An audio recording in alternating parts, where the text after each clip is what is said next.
Bible സർവേയിൽ നമ്മളിന്ന് ഉച്ചയ്ക്ക് 2 ശമൂവേലിൻ്റെ പുസ്തകമാണ് പരിശോധിക്കുന്നത്. 2 ശമൂവേലിൻ്റെ പുസ്തകം കഴിഞ്ഞ ക്ലാസ്സിൽ നമ്മൾ പഠിച്ചു തുടങ്ങിയിരുന്നു. നിങ്ങളുടെ ഓർമ്മ ശരിയാണെന്നുണ്ടെങ്കിൽ 2 ശമൂവേൽ എന്ന് പറയുന്നത് ദാവീദിൻ്റെ വാഴ്ചയുടെ കാലഘട്ടം കവർ ചെയ്യുന്ന പുസ്തകമാണ്. ദാവീദ് 40 കൊല്ലമാണ് ഇസ്രായേലിന് രാജാവായിട്ട് വാണതായിട്ട് വേദപുസ്തകം രേഖപ്പെടുത്തുന്നത്. കഴിഞ്ഞ ക്ലാസ്സിൽ നമ്മളിതൊക്കെ വായിക്കുകയുണ്ടായി. ആ 40 കൊല്ലത്തെ തന്നെ 2 ഭാഗമായിട്ട് വിഭജിക്കണം. കാരണം ആദ്യം അദ്ദേഹം യഹൂദ എന്ന് പറയുന്ന ഒരു ഗോത്രത്തിന് മാത്രം 7 കൊല്ലം രാജാവായിട്ടിരുന്നു. എല്ലാ ഇസ്രായേലിനും 33 കൊല്ലമാണ് രാജാവായിട്ടിരുന്നത്. രണ്ടും കൂടെ കൂട്ടുമ്പോഴാണ് 40 കൊല്ലം. രാജസ്ഥാനത്തേക്ക് വരുന്നതിന് മുമ്പുള്ള പശ്ചാത്തലമാണ് ആദ്യത്തെ 1 ശമൂവേൽ 16-ാം അധ്യായം മുതലുള്ള അധ്യായങ്ങളിൽ നമ്മൾ കാണുന്നത്. 2 ശമൂവേലിലെത്തുമ്പോൾ പ്രധാനമായിട്ടും എങ്ങനെയാണ് അദ്ദേഹം രാജസ്ഥാനത്തിരുന്ന് കാര്യങ്ങളൊക്കെ ഭംഗിയായിട്ട് ചെയ്തത്, ദൈവത്തിൻ്റെ ദൈവഹിതപ്രകാരം എങ്ങനെ കാര്യങ്ങളൊക്കെ ചെയ്തു എന്നുള്ള വിഷയമാണ് നമ്മൾ കാണുന്നത്. ഞാൻ കഴിഞ്ഞ പ്രാവശ്യം നിങ്ങളെ ഓർമ്മിപ്പിച്ചത് നിങ്ങളുടെ മനസ്സിലുണ്ടെങ്കിൽ ആദ്യത്തെ 4 അധ്യായങ്ങളിൽ ഒരു സിവിൽ വാർ പീരീഡ് നമുക്ക് കാണാം. 5 മുതൽ 11 വരെയുള്ള അധ്യായങ്ങളിൽ ദാവീദ് എല്ലാ ഇസ്രായേലിനും രാജാവായിട്ട് വരുന്നത് കാണാം. പുസ്തകത്തെ ആകെ വിഭജിച്ച കാര്യം നിങ്ങൾക്ക് ഓർമ്മയുണ്ടെങ്കിൽ 24 അധ്യായങ്ങളുണ്ട്. ആദ്യത്തെ 12 അധ്യായങ്ങൾ അദ്ദേഹത്തിൻ്റെ ജയങ്ങളും പിന്നത്തെ 12 അധ്യായങ്ങൾ അദ്ദേഹത്തിൻ്റെ അപജയങ്ങൾ, പരാജയങ്ങളും, ട്രയംസ് ആൻഡ് ട്രബിൾസ് ആണ് നമ്മൾ കാണുന്നത്. അതിൽ കഴിഞ്ഞ ക്ലാസ്സിൽ നമ്മൾ പഠിച്ചത് 7 അധ്യായം വരെയാണ്. 7-ാം അധ്യായത്തിൽ ദൈവം ദാവീദിനോട് ചെയ്ത ഒരു ഉടമ്പടി, ഡേവിഡിക് കവനൻറ്റ് എന്ന് പറയുന്ന കാര്യമാണ് കണ്ടത്. ആ കവനൻറ്റിനകത്തെ ഏറ്റവും പ്രധാനപ്പെട്ട ക്ലോസുകളൊക്കെ നമ്മൾ പരിശോധിക്കുകയുണ്ടായി. അതിൽ നിന്ന് നമ്മൾ ഡിറൈവ് ചെയ്ത സത്യങ്ങൾ എന്തൊക്കെയാണെന്ന് ചോദിച്ചാൽ, ദൈവം ആദാമിനോട്, അബ്രഹാമിനോട്, യാക്കോബിനോട്, ദാവീദിനോട് ഇങ്ങനെയാണ് ദൈവത്തിൻ്റെ ആലോചന വെളിപ്പെടുത്തിയത്. യേശുക്രിസ്തു ലോകത്തിൽ വരേണ്ടതിനെക്കുറിച്ച്. യേശുക്രിസ്തു എങ്ങനെയാണ് ലോകത്തിൽ വരുന്നതെന്ന് ചോദിച്ചാൽ സ്ത്രീയുടെ സന്തതി എന്ന് മാത്രമേ ആദാമിനോട് പറഞ്ഞുള്ളൂ. എന്നാൽ ഇസ്രായേലിനെ തിരഞ്ഞെടുക്കുന്നതിനായിട്ട് അബ്രഹാമിൽ ഒരു ജനതയെ ഉണ്ടാക്കിയപ്പോൾ അത് ഇസ്രായേൽ കൂടി ആയിരിക്കും എന്നുള്ളത് വ്യക്തമായി. അത് കഴിഞ്ഞ് ഇസ്രായേലിൽ തന്നെ ഏത് ഗോത്രത്തിൽ എങ്ങനെയൊക്കെ ആയിരിക്കും വരാൻ പോകുന്നത് എന്നുള്ളത് യാക്കോബിനെ തിരഞ്ഞെടുത്തപ്പോൾ യാക്കോബിൻ്റെ മക്കളിൽ ഒരാൾ വഴിയാണത് വരാൻ പോകുന്നതെന്ന് മനസ്സിലായി. അതും കഴിഞ്ഞിട്ട് ദാവീദ് വരുമ്പോഴാണ് ദാവീദിൻ്റെ കുടുംബത്തിലാണ് യേശു ജനിക്കുവാൻ പോകുന്നതെന്നുള്ള കാര്യം വ്യക്തമാക്കപ്പെടുന്നത്. അതുകൊണ്ട് യേശുവിനെ പുതിയ നിയമത്തിൽ ഉടനീളം വിളിക്കുന്നത് ദാവീദ് പുത്രൻ. വെളിപ്പാട് പുസ്തകത്തിലും ദാവീദ് അതിൻ്റെ വേര്, ഇശായിയുടെ കുറ്റിയിൽ നിന്ന് ഒരു മുള പൊട്ടിപ്പുറപ്പെടും എന്ന യെശയ്യാ പ്രവാചകൻ്റെ പുസ്തകത്തിലും എല്ലാം പറഞ്ഞിരിക്കുന്ന വചനങ്ങൾ നമ്മൾ കഴിഞ്ഞ ക്ലാസ്സിൽ വായിക്കുകയുണ്ടായി. ഇന്ന് 8-ാം അധ്യായം മുതൽ മുമ്പോട്ടാണ് നമുക്ക് പഠിക്കാനുള്ളത്. അത് പറഞ്ഞാണ് കഴിഞ്ഞ ക്ലാസ് അവസാനിച്ചത്. 8-ാം അധ്യായം എടുക്കാം. 8-ാം അധ്യായത്തിലാണ് David and his reign at his height എന്ന് വേണമെങ്കിൽ പറയാം. ദാവീദിൻ്റെ ജയം അതിൻ്റെ പരമ ഉന്നതമായിട്ടുള്ള ശ്രേണിയിൽ എത്തുന്നത് 8-ാം അധ്യായത്തിലാണ് നമ്മൾ കാണുന്നത്. സംഭവങ്ങളെല്ലാം വായിക്കേണ്ട കാര്യമില്ല. അവിടുത്തെ ചില വാക്യങ്ങൾ വായിച്ചാൽ നമുക്ക് മനസ്സിലാക്കാൻ കഴിയുന്നൊരു കാര്യം, വിക്ടറി ഓൺ എവറി ഹാൻഡ്. ദാവീദ് ചെന്നിടത്തൊക്കെ ദൈവം ദാവീദിന് എന്തു കൊടുത്തു? ജയം നൽകി. ആ വാക്യങ്ങളും കഴിഞ്ഞ പ്രാവശ്യം പരാമർശിച്ചിരുന്നു. 8-ന്റെ 6-ാം വാക്യം വായിക്കാം. 8-ാം അധ്യായത്തിൻ്റെ 6-ാം വാക്യം. പിന്നെ ദാവീദ് ദമേശക്കിനോട് ചേർന്ന് ആരാമിൽ കാവൽ പട്ടാളങ്ങളെ പാർപ്പിച്ചു. അരാമ്യരും ദാവീദിന് ദാസന്മാരായി തീർന്നു, കപ്പം കൊടുത്തു വന്നു. ഇങ്ങനെ ദാവീദ് ചെന്നിടത്തൊക്കെയും യഹോവ അവന് ജയം നൽകി. ആ പ്രയോഗമാണ് നിങ്ങൾ ശ്രദ്ധിക്കേണ്ടത്. ദാവീദ് ചെന്നിടത്തൊക്കെയും യഹോവ അവന്. ദാവീദ് ചെന്നിടത്തൊക്കെ ജയിച്ചെന്നല്ല എഴുതിയിരിക്കുന്നത്. വാക്യങ്ങൾ ശ്രദ്ധിച്ച് വായിക്കണം. ദാവീദ് ചെന്നിടത്തൊക്കെ യഹോവ അവന് ജയം നൽകി. ഹി ട്രസ്റ്റഡ് ഇൻ യഹോവ God and God was with David. അത് കോൺസ്റ്റൻ്റായിട്ട് റിപ്പീറ്റ് ചെയ്തിട്ടുണ്ട്. അപ്പം ദൈവ സാന്നിധ്യത്തിൻ്റെ മറവിൽ ദൈവം കൂടെ ഇരുന്നത് കൊണ്ട് ജയം കിട്ടി. 14-ാം വാക്യം അതിൻ്റെ ലാസ്റ്റ് പാർട്ട് മാത്രം വായിച്ചാൽ, ദാവീദ് ചെന്നിടത്തൊക്കെയും യഹോവ അവന് ജയം നൽകി. അപ്പോൾ ദാവീദ് എവിടെയൊക്കെ ചെന്നോ അവിടെയൊക്കെ ദൈവം ദാവീദിന് ജയം നൽകി. അപ്പോൾ നേരത്തെ നമ്മൾ രാജഭരണം തുടങ്ങിയപ്പോൾ ശൗലിനെക്കുറിച്ച് പഠിച്ച കാലം മുതൽ പറഞ്ഞത് ഓർക്കുന്നുണ്ടെങ്കിൽ, ഒരു രാജാവിൻ്റെ പ്രധാനപ്പെട്ട ധർമ്മമെന്ന് പറയുന്നത് രാജ്യത്തിന് സുരക്ഷിതത്വവും രാജ്യത്തെ വികസിപ്പിക്കുക എന്നുള്ളതുമാണ്. അപ്പോൾ രാജ്യം വികസിപ്പിക്കുന്ന കാര്യത്തിൽ, ശത്രുക്കളെ പരാജയപ്പെടുത്തുന്ന കാര്യത്തിൽ ജയം നേടേണ്ട സന്ദർഭങ്ങളിലൊക്കെ ദാവീദിന് ദൈവം ജയം നൽകിയതായിട്ടാണ് ഈ അധ്യായം നമ്മളോട് പറയുന്നത്. അപ്പോൾ അങ്ങനെ മുമ്പോട്ട് നിങ്ങൾ വായിച്ചു വരുമ്പോൾ 11-ാം അധ്യായത്തിൽ വരുമ്പോഴാണ് ദാവീദിൻ്റെ പാപം, അല്ലെങ്കിൽ ദാവീദ് പാപത്തിൽ വീഴുന്നതിനെക്കുറിച്ച്, the great sin of David എന്ന് വേണമെങ്കിൽ പറയാം. ബാക്കി അധ്യായങ്ങളിലൊന്നും നമുക്ക് ഒരുപാട് വിവരിക്കേണ്ടതായിട്ടുള്ള, മനസ്സിലാക്കാൻ പറ്റാത്ത കാര്യങ്ങൾ 9-ാം അധ്യായമേ ഇടയ്ക്കുള്ളൂ. 9-10 അധ്യായങ്ങൾ അതൊക്കെ സിമ്പിളായിട്ട് നിങ്ങൾക്ക് വായിച്ച് മനസ്സിലാക്കാനുള്ളതേ ഉള്ളൂ. 9-ാം അധ്യായത്തിൽ ദാവീദ് ശൗലിൻ്റെ ഗൃഹത്തിൽ ഒരാളോട് കരുണ ചെയ്യുന്ന കാര്യം പറഞ്ഞിട്ടുണ്ട്. അതൊക്കെ എക്സ്പ്ലെയിൻ ചെയ്യാതെ തന്നെ മനസ്സിലാക്കാവുന്ന കാര്യങ്ങളായതുകൊണ്ട് നമ്മൾ പ്രധാനപ്പെട്ട കാര്യത്തിലേക്ക് പോകുന്നു. 11-ാം അധ്യായത്തിൽ ദാവീദിൻ്റെ പാപം നമുക്ക് കാണാം. അതും മിക്കവാറും എല്ലാവർക്കും പരിചയമുള്ളതുകൊണ്ട് അത് ഞാൻ വിശദീകരിച്ച് പ്രസംഗിക്കേണ്ടതില്ല. അല്ലാതെ തന്നെ നമുക്കറിയാം എവിടെയാണ് ദാവീദിന് വീഴ്ച പറ്റിയത്. ദാവീദ് അതിനെക്കുറിച്ച് ബോധ്യം ഉണ്ടായപ്പോൾ അനുതപിക്കുന്നു. എന്നിട്ട് 51-ാം സങ്കീർത്തനം തന്നെ അദ്ദേഹത്തിൻ്റെ അനുതാപത്തിൻ്റെ ഒരു പ്രകടനമാണ്. ദൈവം അദ്ദേഹത്തെ തിരികെ സ്വീകരിക്കുന്നു. ഇങ്ങനെ ദാവീദിൻ്റെ വീഴ്ച 11-ാം അധ്യായത്തിൽ തുടങ്ങുന്നു. 12 മുതൽ 24 വരെയുള്ള അധ്യായത്തിൽ നമ്മൾ പറഞ്ഞു വെച്ചത് നിങ്ങൾക്ക് ഓർമ്മയുണ്ടെങ്കിൽ എന്താണ് അവിടെ പറഞ്ഞത്? ദാവീദിൻ്റെ അപജയങ്ങൾ, പരാജയങ്ങളാണ്. ഇപ്പോൾ 12-ാം അധ്യായത്തിൻ്റെ 7 മുതലുള്ള വാക്യങ്ങൾ നോക്കുകയാണെങ്കിൽ നമ്മളെപ്പോഴും മനസ്സിലാക്കേണ്ട ഒരു കാര്യം, ദൈവം പാപം ക്ഷമിച്ചു എന്നൊക്കെ ഉള്ളത് ശരിയാണെങ്കിലും ദാവീദ് പാപം ചെയ്തു, ദൈവം ദാവീദിനോട് ഏറ്റു പറഞ്ഞപ്പോൾ പാപം ക്ഷമിച്ചു. But sin has got consequences, അതിന് പ്രത്യാഘാതങ്ങളുണ്ട്. നാം പാപം ചെയ്യരുത് എന്ന് പറയുന്നതിൻ്റെ കാരണം എന്താണെന്ന് ചോദിച്ചാൽ, ചെയ്തു പോയ പാപത്തിന് എപ്പോഴും എന്തുണ്ടാവും? കോൺസിക്വൻസസ് ഉണ്ട്, നിലനിൽക്കുന്നതായിട്ടുള്ള ചില ഫലങ്ങളുണ്ടായി പോകും. അതാർക്കും മാറ്റാനായിട്ട് സാധിക്കുകയില്ല. ലളിതമായിട്ട് നിങ്ങൾക്ക് മനസ്സിലാകുന്ന തരത്തിൽ പറഞ്ഞാൽ, മദ്യപാനിയായ ഒരാളുടെ ചങ്കും കരളും ഒക്കെ അഫക്റ്റഡ് ആകുമെന്നുള്ളത് ഇല്ലേ? ദൈവം പുതിയ ജന്മമൊക്കെ കൊടുത്തു, പുതിയ ജീവനൊക്കെ കിട്ടിക്കഴിഞ്ഞാലും വന്ന ഡാമേജൊക്കെ അവിടെ തന്നെ പിന്നെ ദൈവം ഒരു സെക്കൻഡ് മിറക്കിളും കൂടി ചെയ്യേണ്ടി വരും. ഒരു ഹീലിംഗ് മിറക്കിളും കൂടി ചെയ്തെങ്കിൽ മാത്രമേ ഇത് രണ്ടും തിരിച്ച് മനസ്സിലായി. The consequence of drinking you can see in his body. ശരീരത്തിൽ മദ്യം അധികമായിട്ട് കഴിച്ചതിൻ്റെ അപകടങ്ങൾ പിന്നെയും നിലനിൽക്കും. അല്ലാതെ യേശുവിനെ കണ്ടു പുതുജീവൻ പ്രാപിച്ചു എന്ന് പറഞ്ഞാൽ ഉടനെ ഇതെല്ലാം കൂടെ അങ്ങോട്ട് മാറുന്നില്ല. അത് ദൈവത്തിന് മാറ്റിക്കൊടുക്കാൻ പറ്റുകയില്ലെന്ന് ചോദിച്ചാൽ തീർച്ചയായിട്ടും പറ്റും. നമ്മൾ മദ്യപാനിയെ വിട്ടിട്ട് നമ്മളിപ്പോൾ പഠിച്ചുകൊണ്ടിരിക്കുന്ന ദാവീദിൻ്റെ അടുത്തേക്ക് വരികയാണെങ്കിൽ, ദാവീദ് ചെയ്ത പാപത്തിൻ്റെ കോൺസിക്വൻസായിട്ട് എന്താ ഉണ്ടായത്? ഒരു മകൻ ജനിച്ചു. പാപം ദൈവം ക്ഷമിച്ചെന്നുള്ളത് ശരിയാണ്. വ്യഭിചാര കർമ്മവും മറ്റേ ഊരിയാവിനെ കൊന്നതും അങ്ങനത്തെ കാര്യങ്ങളൊക്കെ ദൈവം ക്ഷമിച്ചെന്നുള്ളത് ശരിയാണെങ്കിലും ബത്ശേബയിൽ അദ്ദേഹത്തിനൊരു മകൻ ജനിച്ചു. ഞാൻ പറഞ്ഞല്ലോ, അതും പരിഹരിക്കാൻ ദൈവത്തിന് കഴിയും എന്നുള്ളത് യാഥാർത്ഥ്യമാണ്. അതുകൊണ്ടാണ് ദൈവം എന്ത് ചെയ്തു? ആ മകനെ ദൈവത്തിൻ്റെ അടുത്തേക്ക് വിളിച്ചില്ലേ? അവിടെ ഒരു ഉപവാസ പ്രാർത്ഥനയൊക്കെ 12-ാം അധ്യായം നിങ്ങൾ വായിച്ചാൽ 7-ാം വാക്യം മുതൽ വായിച്ചാൽ താൻ അതിനുവേണ്ടി ചെയ്ത കാര്യങ്ങളൊക്കെ എന്താണെന്നുള്ളത് ദാവീദിനോട് പറഞ്ഞത്, ആ മനുഷ്യൻ നീ തന്നെ, ഇസ്രായേലിന്റെ ദൈവമായ യഹോവ ഇപ്രകാരം. അങ്ങനെയാണ് കൺവിക്ഷൻ ഉണ്ടായത്. 13-ാം വാക്യം, ഞാൻ യഹോവയോട്, ദാവീദ് നാഥാനോട് ഞാൻ യഹോവയോട് പാപം ചെയ്തിരിക്കുന്നു എന്ന് പറഞ്ഞു. അതിന് നാഥാൻ ദാവീദിനോട്, യഹോവ നിന്റെ പാപം മോചിച്ചിരിക്കുന്നു, നീ മരിക്കുകയില്ല. എങ്കിലും നീ ഈ പ്രവൃത്തിയിൽ യഹോവയുടെ ശത്രുക്കൾ ദൂഷണം പറയുവാൻ ഹേതു ഉണ്ടാക്കിയത് കൊണ്ട്. അതൊന്ന് നല്ലപോലെ ശ്രദ്ധിക്കണം. യഹോവയുടെ ശത്രുക്കൾ ദൂഷണം പറവാൻ നീ ഹേതു ഉണ്ടാക്കിയത് കൊണ്ട് നിനക്ക് ജനിച്ചിട്ടുള്ള കുഞ്ഞ് മരിച്ചു പോകും. ഒരു കുഞ്ഞ് ജനിച്ചിട്ടുണ്ട്. ആ കുഞ്ഞിനെ കാണുമ്പോഴൊക്കെ ദാവീദിൻ്റെ മനസ്സിൽ എന്തു വരും എന്നാലോചിച്ച് നോക്കിയേ. ഈ കുഞ്ഞിനെ കാണുമ്പോഴൊക്കെ ദാവീദിൻ്റെ മനസ്സിൽ എന്തു വരും? ഞാൻ ചെയ്ത പാപത്തിൻ്റെ ഫലമായിട്ടാണ് ഈ കുഞ്ഞ്. അതാണ് കോൺസിക്വൻസ് ഞാൻ പറഞ്ഞത്. ഞാൻ ഒരു പാപം ചെയ്തില്ലായിരുന്നെങ്കിൽ ഈ കുഞ്ഞ് ജനിക്കുകയില്ലായിരുന്നു എന്നുള്ള ബോധം എപ്പോഴും, അവൻ്റെ പാപം അവനെ ഓർമ്മപ്പെടുത്താൻ വേണ്ടിയാണ് ഈ കോൺസിക്വൻസ് അവിടെ ഇരിക്കുന്നത്. പിന്നെ ദൈവത്തിൻ്റെ കരുണ വ്യാപരിച്ചതുകൊണ്ടാണ് കുഞ്ഞ് പിന്നെയും മരിച്ചു പോകും. കുഞ്ഞ് മരിച്ചുപോയി, പക്ഷേ മരിച്ചു പോകാനായിട്ട് അവന് ഇഷ്ടമില്ലാതിരുന്നത് കൊണ്ട് അവൻ എന്ത് ചെയ്തു? 16-ാം വാക്യം, ദാവീദ് കുഞ്ഞിന് വേണ്ടി ദൈവത്തോട് അപേക്ഷിച്ചു. ദാവീദ് ഉപവസിക്കുകയും അകത്ത് കടന്ന് രാത്രി മുഴുവൻ നിലത്ത് കിടക്കുകയും ചെയ്തു എക്സെട്ര. പക്ഷേ കുഞ്ഞു മരിച്ചു. അപ്പോൾ അത് കഴിഞ്ഞപ്പോൾ സംഭവിച്ച കാര്യങ്ങളും ഉപവാസത്തോടുള്ള ബന്ധത്തിൽ നിങ്ങൾക്ക് പഠിക്കാൻ കൊള്ളാവുന്ന ഒരു പാസേജാണ്. ഉപവാസം, എന്തിനാണ് ഉപവാസം, എപ്പോഴാണ് ഉപവസിക്കേണ്ടത്, എപ്പോഴാണ് നിർത്തേണ്ടത്, എത്ര ദിവസത്തേക്കാണ് ഉപവസിച്ചത്, അത് നമുക്ക് ഉപവാസം പഠിക്കുമ്പോൾ വേണമെങ്കിൽ എടുക്കാം.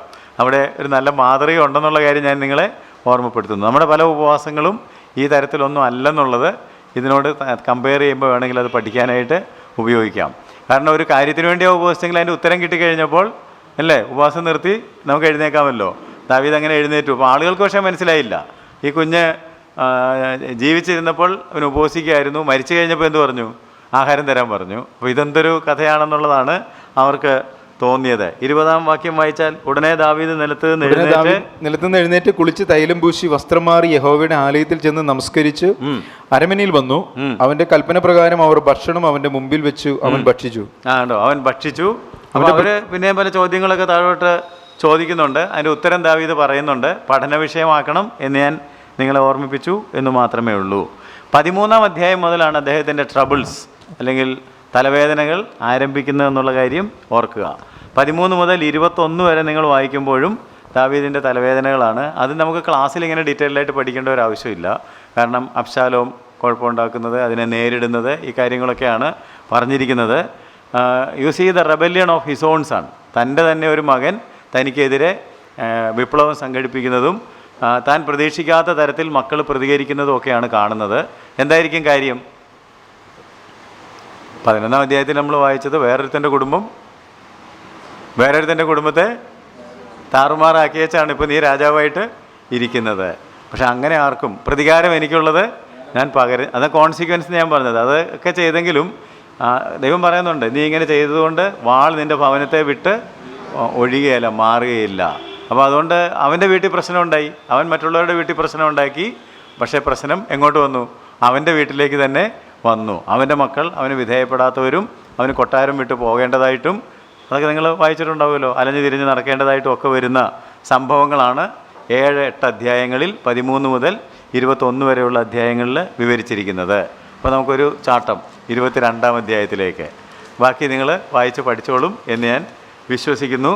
ബൈബിൾ സർവേ ആയതുകൊണ്ട് അങ്ങനെ ഓരോന്നും വായിച്ച് പഠിപ്പിക്കാനായിട്ടൊക്കെയല്ല, ആവശ്യമില്ല. കുറേ കാര്യങ്ങൾ നമുക്ക് തന്നെ പഠിക്കേണ്ടതാണ്. 22-ാം അധ്യായത്തിൽ എന്താണ്? യഹോവ ദാവീദിനെ സകല ശത്രുക്കളുടെ കയ്യിൽ നിന്നും ശൗലിൻ്റെ കയ്യിൽ നിന്നും വിടുവിച്ച ശേഷം അതിന് യഹോവയ്ക്കൊരു സംഗീതം പാടി ചൊല്ലിയത് എന്തെന്നാൽ, അത് പല സങ്കീർത്തനങ്ങളിൽ കാണുന്നത് കമ്പൈൽ ചെയ്തിരിക്കുന്നതാണ്. ഇതാണ് ഒറിജിനൽ സങ്കീർത്തനം. ഇത് സങ്കീർത്തന പുസ്തകത്തിലുണ്ട്. അപ്പോൾ ഇതൊരു സങ്കീർത്തനമാണ്. ആ സങ്കീർത്തനം നിങ്ങൾ വായിച്ച് പഠിക്കുന്നത് നല്ലതായിരിക്കും. എൻ്റെ രക്ഷിതാവേ എന്ന് ദൈവത്തെ അഡ്രസ്സ് ചെയ്യുന്നുണ്ട് 3-ാം വാക്യത്തിൻ്റെ അവസാന ഭാഗത്ത്. അപ്പം ദൈവം രക്ഷകനാണ്, രക്ഷിതാവാണെന്ന് ദാവീദ് തിരിച്ചറിയുന്നുണ്ട്. ഞാൻ ദൈവത്തോട് നിലവിളിച്ചു, അത് ദൈവം കേട്ടു എന്ന് ദാവീദ് റെക്കഗ്നൈസ് ചെയ്യുന്നുണ്ട്. അങ്ങനെ താഴേക്ക് വന്ന് 31-ാം വാക്യം നമ്മൾ വായിക്കുമ്പോൾ ദൈവത്തിൻ്റെ വഴി തികവുള്ളത്, യഹോവയുടെ വചനം ഊതി കഴിച്ചത്. കണ്ടോ, ദാവീദിൻ്റെ കണ്ടുപിടുത്തങ്ങൾ. ദൈവത്തിൻ്റെ വഴി തികവുള്ളത്, ദൈവത്തിൻ്റെ വഴി പെർഫെക്റ്റ് ആണ്. 22-ാം അധ്യായത്തിൻ്റെ 31-ാം വാക്യമാണ് നമ്മളിപ്പോൾ വായിച്ചത്.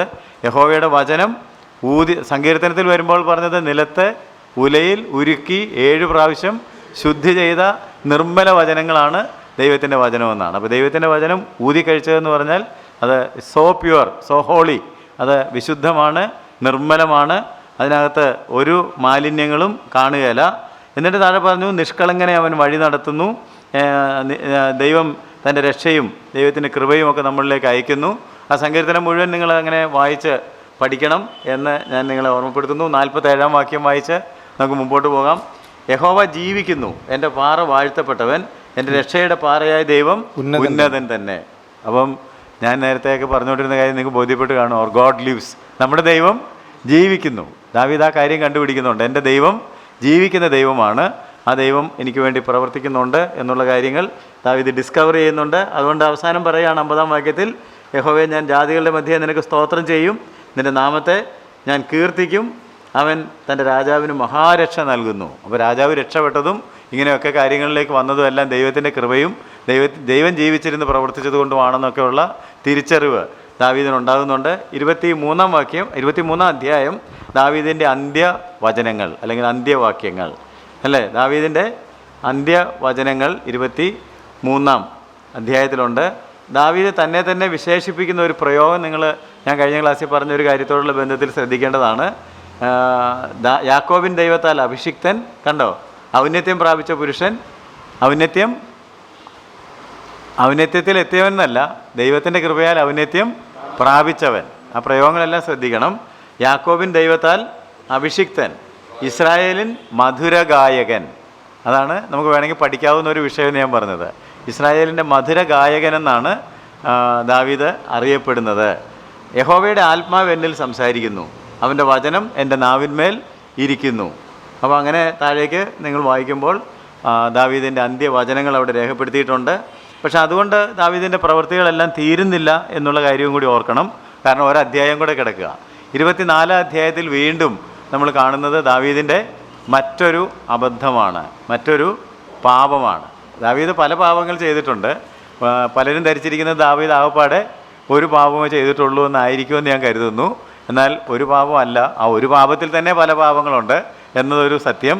കൂടാതെ പിന്നെയും പലപ്പോഴും, അതുകൊണ്ടാണ് 12-ാം അധ്യായം മുതൽ 24-ാം അധ്യായം വരെയും എന്താണെന്ന് പറഞ്ഞത്, അപജയങ്ങൾ, വീഴ്ചകൾ, തലവേദനകൾ ആണെന്ന് പറഞ്ഞത്.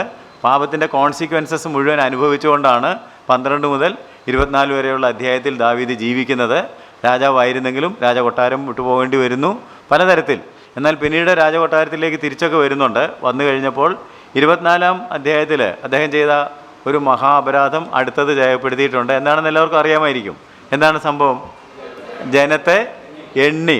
അത് ഇത്ര വലിയൊരു കുഴപ്പമാണോ? മിക്കവാറും രാജാക്കന്മാരൊക്കെ സെൻസസ് എടുക്കാറില്ലേ?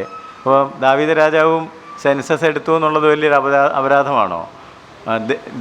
ദൈവം എക്സ്റ്റേണലായിട്ട് പ്രവർത്തിക്കുന്ന കാര്യങ്ങളല്ല നോക്കുന്നത്, അതിൻ്റെ പിന്നിലിരിക്കുന്ന ആറ്റിറ്റ്യൂഡ്, മനോഭാവമാണ് നോക്കുന്നത്. അപ്പോൾ എന്തുകൊണ്ടാണ് ദാവീദ് എണ്ണ വെടിപ്പിച്ചത് അറിയാവോ? ഞാനിപ്പോൾ ആരാണെന്നും എത്ര പേരെൻ്റെ ഭരണത്തിന് കീഴുണ്ടെന്നും ഒക്കെ നമുക്ക് ആദ്യത്തെ കുറച്ച് വാക്യങ്ങൾ വായിച്ചാൽ ചിലപ്പോൾ പെട്ടെന്ന് കാര്യം മനസ്സിലാവും. എൻ്റെ പ്രസംഗത്തെക്കാൾ നല്ലത് നമുക്ക് ആദ്യത്തെ ഒരു 5 വാക്യം വായിക്കും. യഹോവയുടെ കോപം വീണ്ടും ഇസ്രായേലിന്റെ നേരെ ജ്വലിച്ചു. നീ ചെന്ന് ഇസ്രായേലിനെയും യഹൂദയെയും എണ്ണുക എന്നിങ്ങനെ അവർക്ക് വിരോധമായി ദാവീദിന് തോന്നിച്ചു. അങ്ങനെ രാജാവ് തന്റെ സേനാപതിയായ യോവാബിനോട്, ദാൻ മുതൽ ബേർഷേബ വരെ ഇസ്രായേൽ ഗോത്രങ്ങളിലൊക്കെയും നിങ്ങൾ സഞ്ചരിച്ച് ജനത്തെ എണ്ണി ജനസംഖ്യ എന്നെ അറിയിക്കുക എന്ന് കൽപ്പിച്ചു. അതിന് യോവാബ് രാജാവിനോട്, യജമാനനെ, രാജാവിൻ്റെ കാലത്ത് തന്നെ നിന്റെ ദൈവമായ യഹോവ ജനത്തെ ഇപ്പോൾ ഉള്ളതിൽ 100 ഇരട്ടി വർദ്ധിപ്പിക്കട്ടെ. എങ്കിലും യജമാനനായി രാജാവ് ഈ കാര്യത്തിന് താല്പര്യപ്പെടുന്നത് എന്തിനെന്ന് പറഞ്ഞു. അപ്പോൾ അതിൻ്റെ ആവശ്യമില്ല, ഇതിലൊരു ശരികേടുണ്ടെന്നുള്ളത് രാജാവിനെ ഉത്തരവാദിത്തപ്പെട്ടവർ ബോധ്യപ്പെടുത്തി. ഇനിയത്തെ വാക്യമാണ് ശ്രദ്ധിക്കേണ്ടത്. എങ്കിലും യോവാബും പടനായകന്മാരും രാജാവിൻ്റെ കൽപ്പന അനുസരിക്കേണ്ടി വന്നു. രാജാവിൻ്റെ കൽപ്പന അനുസരിക്കേണ്ടി വന്നു എന്ന് പറഞ്ഞാൽ അതിൻ്റെ അർത്ഥം അവൻ വാശി പിടിച്ചു. ഹി വാസ് വെരി ഇൻസിസ്റ്റൻ്റ് ദാറ്റ്, നിർബന്ധ ബുദ്ധിയാൽ ഇത് എണ്ണ എടുക്കണം, എനിക്കത് അറിയണം എന്ന് അദ്ദേഹം എന്ത് ചെയ്തു? വാശി പിടിച്ചു. അങ്ങനെ വാശി പിടിച്ചതാണ് അത് അറിയണമെന്ന്. അപ്പോൾ അതിൻ്റെ പിന്നിൽ എന്തോ ഒരു കാര്യമുണ്ട് അല്ലേ? എന്താണെന്ന് ഇവിടെ എഴുതി വെച്ചിട്ടില്ലെങ്കിൽ നിങ്ങൾക്ക് അറിയാം. അങ്ങനെ ഒരു വാശി പിടിച്ചപ്പം ശാഠ്യം കാണിക്കരുതെന്ന് വചനം ഒത്തിരി പ്രാവശ്യം പറയുന്നില്ലേ? ശാഠ്യം പിടിക്കുമ്പോൾ അതിൻ്റെ പിന്നിൽ എന്താ ഉള്ളത്? ഞാനാണ് ശരി, ഞാൻ പറയുന്നത് പോലെ ഇവിടെ നടന്നിരിക്കണം, ഞാനാണ് രാജാവ്, ഞാനാണ് കൽപ്പനയിട്ടത്. അപ്പോൾ ദാവീദ് എന്തോ മറന്നുപോയൊരു കാര്യമുണ്ടല്ലോ. എന്താ മറന്നുപോയത്? യഹോവയാണ് രാജാവ്, ഞാൻ ഇവിടെ യഹോവയാൽ ഇരുത്തപ്പെട്ടിരിക്കുന്നത് മാത്രമേ ഉള്ളൂ, ഇതൊക്കെ ദൈവത്തോട് ചോദിച്ചിട്ട് വേണം ചെയ്യാനായിട്ടെന്നുള്ള കാര്യം ഒരു നിമിഷത്തേക്ക് അദ്ദേഹം മറന്നുപോയി. അതാണ് അദ്ദേഹത്തിന് പറ്റിയ തെറ്റ്. അപ്പോൾ ആ പാപം ചെയ്തു, അതിൻ്റെ ഫലമായിട്ട് വീണ്ടും പാപം അവന് ബോധ്യപ്പെടുത്തി കിട്ടി. എന്നിട്ട് അതിന് പരിഹാരമായിട്ട് ഒരു കാര്യം ചെയ്യാനായിട്ട് പറഞ്ഞു. ആ കാര്യമൊക്കെ നിങ്ങൾക്ക് അറിയാമെന്ന് ഞാൻ കരുതുന്നു. 3 ഓപ്ഷൻ അതിന് മുമ്പിൽ വെച്ചില്ലേ? ഇതിലേതെങ്കിലും ഒന്ന്. അപ്പോൾ അവിടെ നിങ്ങൾ പിന്നെ മനസ്സിലാക്കേണ്ട കാര്യം എന്താണ്? പാപത്തിന് എന്തുണ്ട്? കോൺസിക്വൻസ് ഉണ്ട്, പ്രത്യാഘാതങ്ങളുണ്ട്. അപ്പോൾ പാപം ദൈവം ക്ഷമിച്ചെങ്കിൽ തന്നെയും അതിനൊരു പണിഷ്മെൻറ്റ്, അതിൻ്റെ ഒരു പ്രത്യാഘാതം വീണ്ടും നേരിടേണ്ടതായിട്ട് വരുന്നു. അതിലേതാണ് അദ്ദേഹം തിരഞ്ഞെടുത്തതെന്നൊക്കെ അറിയാമല്ലോ. 3ാമത്തെ ഓപ്ഷനാണ് തിരഞ്ഞെടുത്തത്, ഏറ്റവും ലൈറ്റായിട്ടുള്ളത്. അതൊക്കെ അദ്ദേഹം ദൈവത്തോട് പറഞ്ഞു, ദൈവം അതിന് മറുപടി പറഞ്ഞു. ഓക്കെ. പക്ഷേ നമ്മൾ ഈ പുസ്തകം അവസാനിക്കുന്ന കാര്യമാണ് ഞാൻ ഇന്ന് നിങ്ങളുടെ ശ്രദ്ധയിൽ കൊണ്ടുവരുന്നത്. 18 മുതൽ 25 വരെയുള്ള ഇതൊക്കെ ഇങ്ങനെ സംഭവിച്ചെങ്കിലും, അപ്പോൾ ചിലപ്പോൾ ആരോ ചോദിക്കാൻ ഇങ്ങനെ ഭാവിച്ചത് ഞാൻ കണ്ടായിരുന്നു. 1-ാം വാക്യം വായിച്ചപ്പോൾ എണ്ണാൻ യഹോവ ദാവീദിൻ്റെ മനസ്സിൽ, ആരും വായിച്ചില്ലെന്ന് എനിക്ക് തോന്നുന്നു, തോന്നിപ്പിച്ചു. അപ്പോൾ പിന്നെ ഇതിൻ്റെ എല്ലാം ഉത്തരവാദി ദൈവമല്ലേ എന്ന് ആരെങ്കിലും ചിന്തിച്ചോ എന്ന് എനിക്കൊരു സംശയം. നിങ്ങൾ ചോദിക്കാത്ത ചോദ്യം ഞാൻ ചോദിക്കുകയാണ്. ഏതാണെങ്കിലും അപ്പം ഇതിൻ്റെ പിന്നിലും ഈ പറ്റിയ അബദ്ധത്തിൻ്റെയൊക്കെ പിന്നിലും ദൈവത്തിൻ്റെ ഒരു ഉദ്ദേശം വർക്ക് ചെയ്യുന്നുണ്ടായിരുന്നു. നമ്മുടെ പല അബദ്ധങ്ങളെയും ദൈവം സുബദ്ധമാക്കി മാറ്റുകയും അതിനൊരു സുന്ദര പദ്ധതിയാക്കുകയും ചെയ്യുന്ന ദൈവത്തിൻ്റെ പരിപാടിയും നിങ്ങൾക്ക് ഇവിടെ കാണാം. എന്തിലേക്കാണ് കാര്യങ്ങൾ പോകുന്നത് മനസ്സിലായോ? ഇതിനെല്ലാം ഒരു അറുതി വരാനായിട്ട് അദ്ദേഹം എന്ത് ചെയ്തു? 18 മുതൽ വായിച്ചാട്ടെ. അന്ന് തന്നെ ഗാദ് ദാവീദിന്റെ അടുക്കൽ വന്ന് അവനോട്, നീ ചെന്ന് യെബൂസ്യനായ അരവനയുടെ കളത്തിൽ യഹോവയ്ക്ക് ഒരു യാഗപീഠം ഉണ്ടാക്കുക എന്ന് പറഞ്ഞു.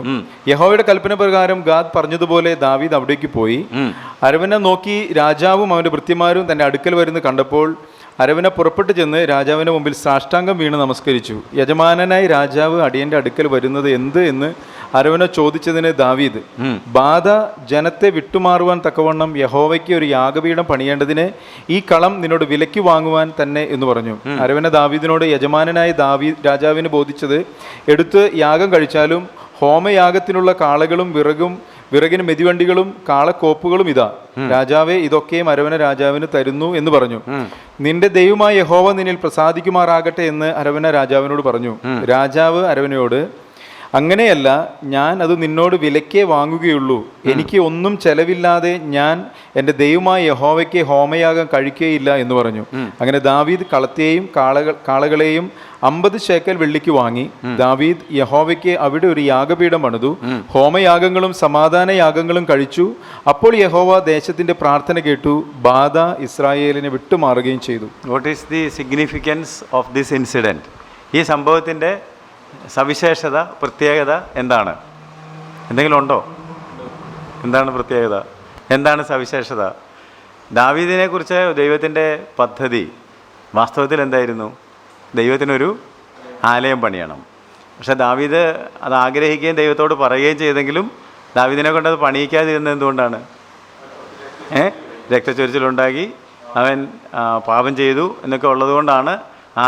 പക്ഷേ ദാവീദ് എന്ത് ചെയ്തു എന്നറിയണമെങ്കിൽ ഇനിയുള്ള പുസ്തകങ്ങളും കൂടി നമ്മൾ പഠിക്കണം, പ്രത്യേകിച്ച് ദിനവൃത്താന്ത പുസ്തകം. ഈ ആലയം പണിയാനുള്ള എല്ലാ കോപ്പുകളും അദ്ദേഹം ഒരുക്കി, ഇല്ലേ? എല്ലാം ഒരുക്കി വെച്ചു. പിന്നെ ശലോമോൻ വന്നിട്ട്, അപ്പോൾ ഒരു സ്ഥലത്തൊരു വീട് പണിയണമെന്നുണ്ടെങ്കിൽ നമ്മൾ സ്ഥാനങ്ങളെല്ലാം ഒരുക്കിയാൽ മാത്രം മതിയോ? സ്ഥലം മേടിക്കണ്ടേ? ആദ്യം എന്താ ചെയ്യേണ്ടത്? അതാരും ചിന്തിച്ചില്ലെന്ന് തോന്നുന്നു. നിങ്ങൾ വിചാരിച്ച സ്ഥലമെല്ലാം ദാവീദിൻ്റെ ആണെന്നാ? അല്ല. ദൈവം ആവർത്തന പുസ്തകത്തിൽ ഇവരെ കൊണ്ടുവന്നപ്പോൾ തന്നെ പറഞ്ഞത് എന്താണെന്ന് ചോദിച്ചാൽ, നിങ്ങൾക്ക് തോന്നുന്ന ഏതെങ്കിലും ഒരു സ്ഥലത്ത് എന്ത് ചെയ്യാൻ പാടില്ല? യാഗം കഴിക്കാൻ പാടില്ല. ഞാൻ തിരഞ്ഞെടുക്കുന്ന ഒരു സ്ഥലത്ത് വേണം ഈ യാഗം കഴിക്കാനായിട്ട്. അപ്പോൾ ആലയം പണിയാൻ തീരുമാനിക്കുക, അതിലേക്കാണ് വരുന്നത്. ആലയം പണിയുമ്പോൾ എവിടെയെങ്കിലും ഒരു സ്ഥലത്ത് ആലയം പണിയാൻ ഒക്കുകയല്ല. ദൈവം തിരഞ്ഞെടുത്ത് ദൈവം കാണിച്ചു കൊടുക്കുന്ന സ്ഥലത്ത് വേണം ആലയം പണിയാൻ. അപ്പോൾ ഇവിടെ ഒരു സ്ഥലം കച്ചവടത്തിൻ്റെ കാര്യമാണ് നമ്മൾ കണ്ടത്. പറഞ്ഞു വന്നത് വേറെ കാര്യമാണെങ്കിലും അവസാനിച്ചത് ഒരു ലാൻഡ് ഡീഡ് ട്രാൻസാക്ഷനാണ്. ഈ ലാൻഡ് ഡീഡ് ട്രാൻസാക്ഷൻ നടന്നത് വാസ്തവത്തിൽ ഒരു യാഗം കഴിക്കാനായിട്ട് താൽക്കാലികമായിട്ട് ഒരു യാഗപീഠം പണിയാനാണെന്ന് നമുക്ക് ഒരു വായനയ്ക്ക് തോന്നുമെങ്കിലും you make more readings and study, കുറച്ചുകൂടെ വായനയും കുറച്ചുകൂടെ പഠനവും നടത്തിയാൽ കാണാൻ കഴിയുന്ന കാര്യം, ഈ വാങ്ങിയ അരവനയുടെ പ്ലോട്ടിലാണ് പിന്നീട് എന്ത് പണിതത്? യെരുശലേം ദേവാലയം പണിയപ്പെട്ടത്. അപ്പോൾ അതിനുള്ള സ്ഥലം ഇവനെ കൊണ്ട് ദൈവം വാങ്ങിപ്പിച്ചു. മരിക്കുന്നതിന് മുമ്പായിട്ട് സാധന സാമഗ്രികളൊക്കെ ഒരുക്കി വെച്ചിട്ടുണ്ട്. മോനെ സ്ഥലം വേണ്ടേ എന്ന് ചോദിച്ചു. അപ്പോൾ സ്ഥലം വാങ്ങിപ്പിക്കാൻ വേണ്ടിയാണ് ഈ കുഴപ്പങ്ങളിൽ കൂടിയൊക്കെ ഇവൻ്റെ മനസ്സിൽ തോന്നിപ്പിച്ചതും കറക്റ്റ് ചെയ്യിപ്പിച്ചതും അവനെ കൊണ്ട് ഇവിടം വരെ കൊണ്ടുവന്നതും. This is Mount Moriah. അരവനയുടെ കളമെന്ന് പറയുന്നത് മോറിയ മലയാണ്. ഇവിടെയാണ് അബ്രഹാം പണ്ട് ഇസ്ഹാക്കിനെ യാഗം കഴിക്കാനായിട്ട് കൊണ്ടുവന്നത്. അവിടെയാണ് ഇപ്പോൾ യെരുശലേം ദേവാലയം ഇപ്പോൾ എന്ന് പറഞ്ഞാൽ ഇപ്പോൾ അവിടെ ഇല്ല, ഉണ്ടായിരുന്നു. യെരുശലേം ദേവാലയം പണിതത് അവിടെയാണ്. അപ്പോൾ ആ സ്ഥലം പർച്ചേസ് ചെയ്യുന്നതാണ് സംഭവം. അപ്പോൾ നമ്മുടെ ചില അബദ്ധങ്ങളെ ദൈവം എന്താക്കി മാറ്റും? ദൈവിക പദ്ധതിയുടെ ഭാഗമായിട്ട്.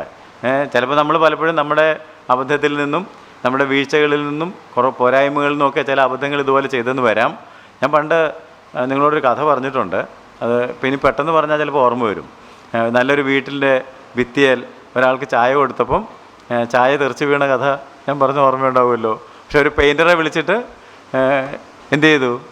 അത് ഒന്ന് റീപെയിൻറ്റ് ചെയ്യിച്ചപ്പോൾ അതൊരു സുന്ദര ചിത്രമായിട്ട് മാറി. പിന്നെ വന്ന ആളുകളൊക്കെ ചോദിച്ചു, ഇതെന്താ ഇങ്ങനെ ഇരിക്കുന്നു, ഭംഗിയും മനോഹരമായിരിക്കുന്നല്ലോ. അപ്പോൾ ഒറിജിനൽ സ്റ്റോറി വീട്ടുകാരന് മാത്രമേ അറിയാൻ പാടുള്ളൂ.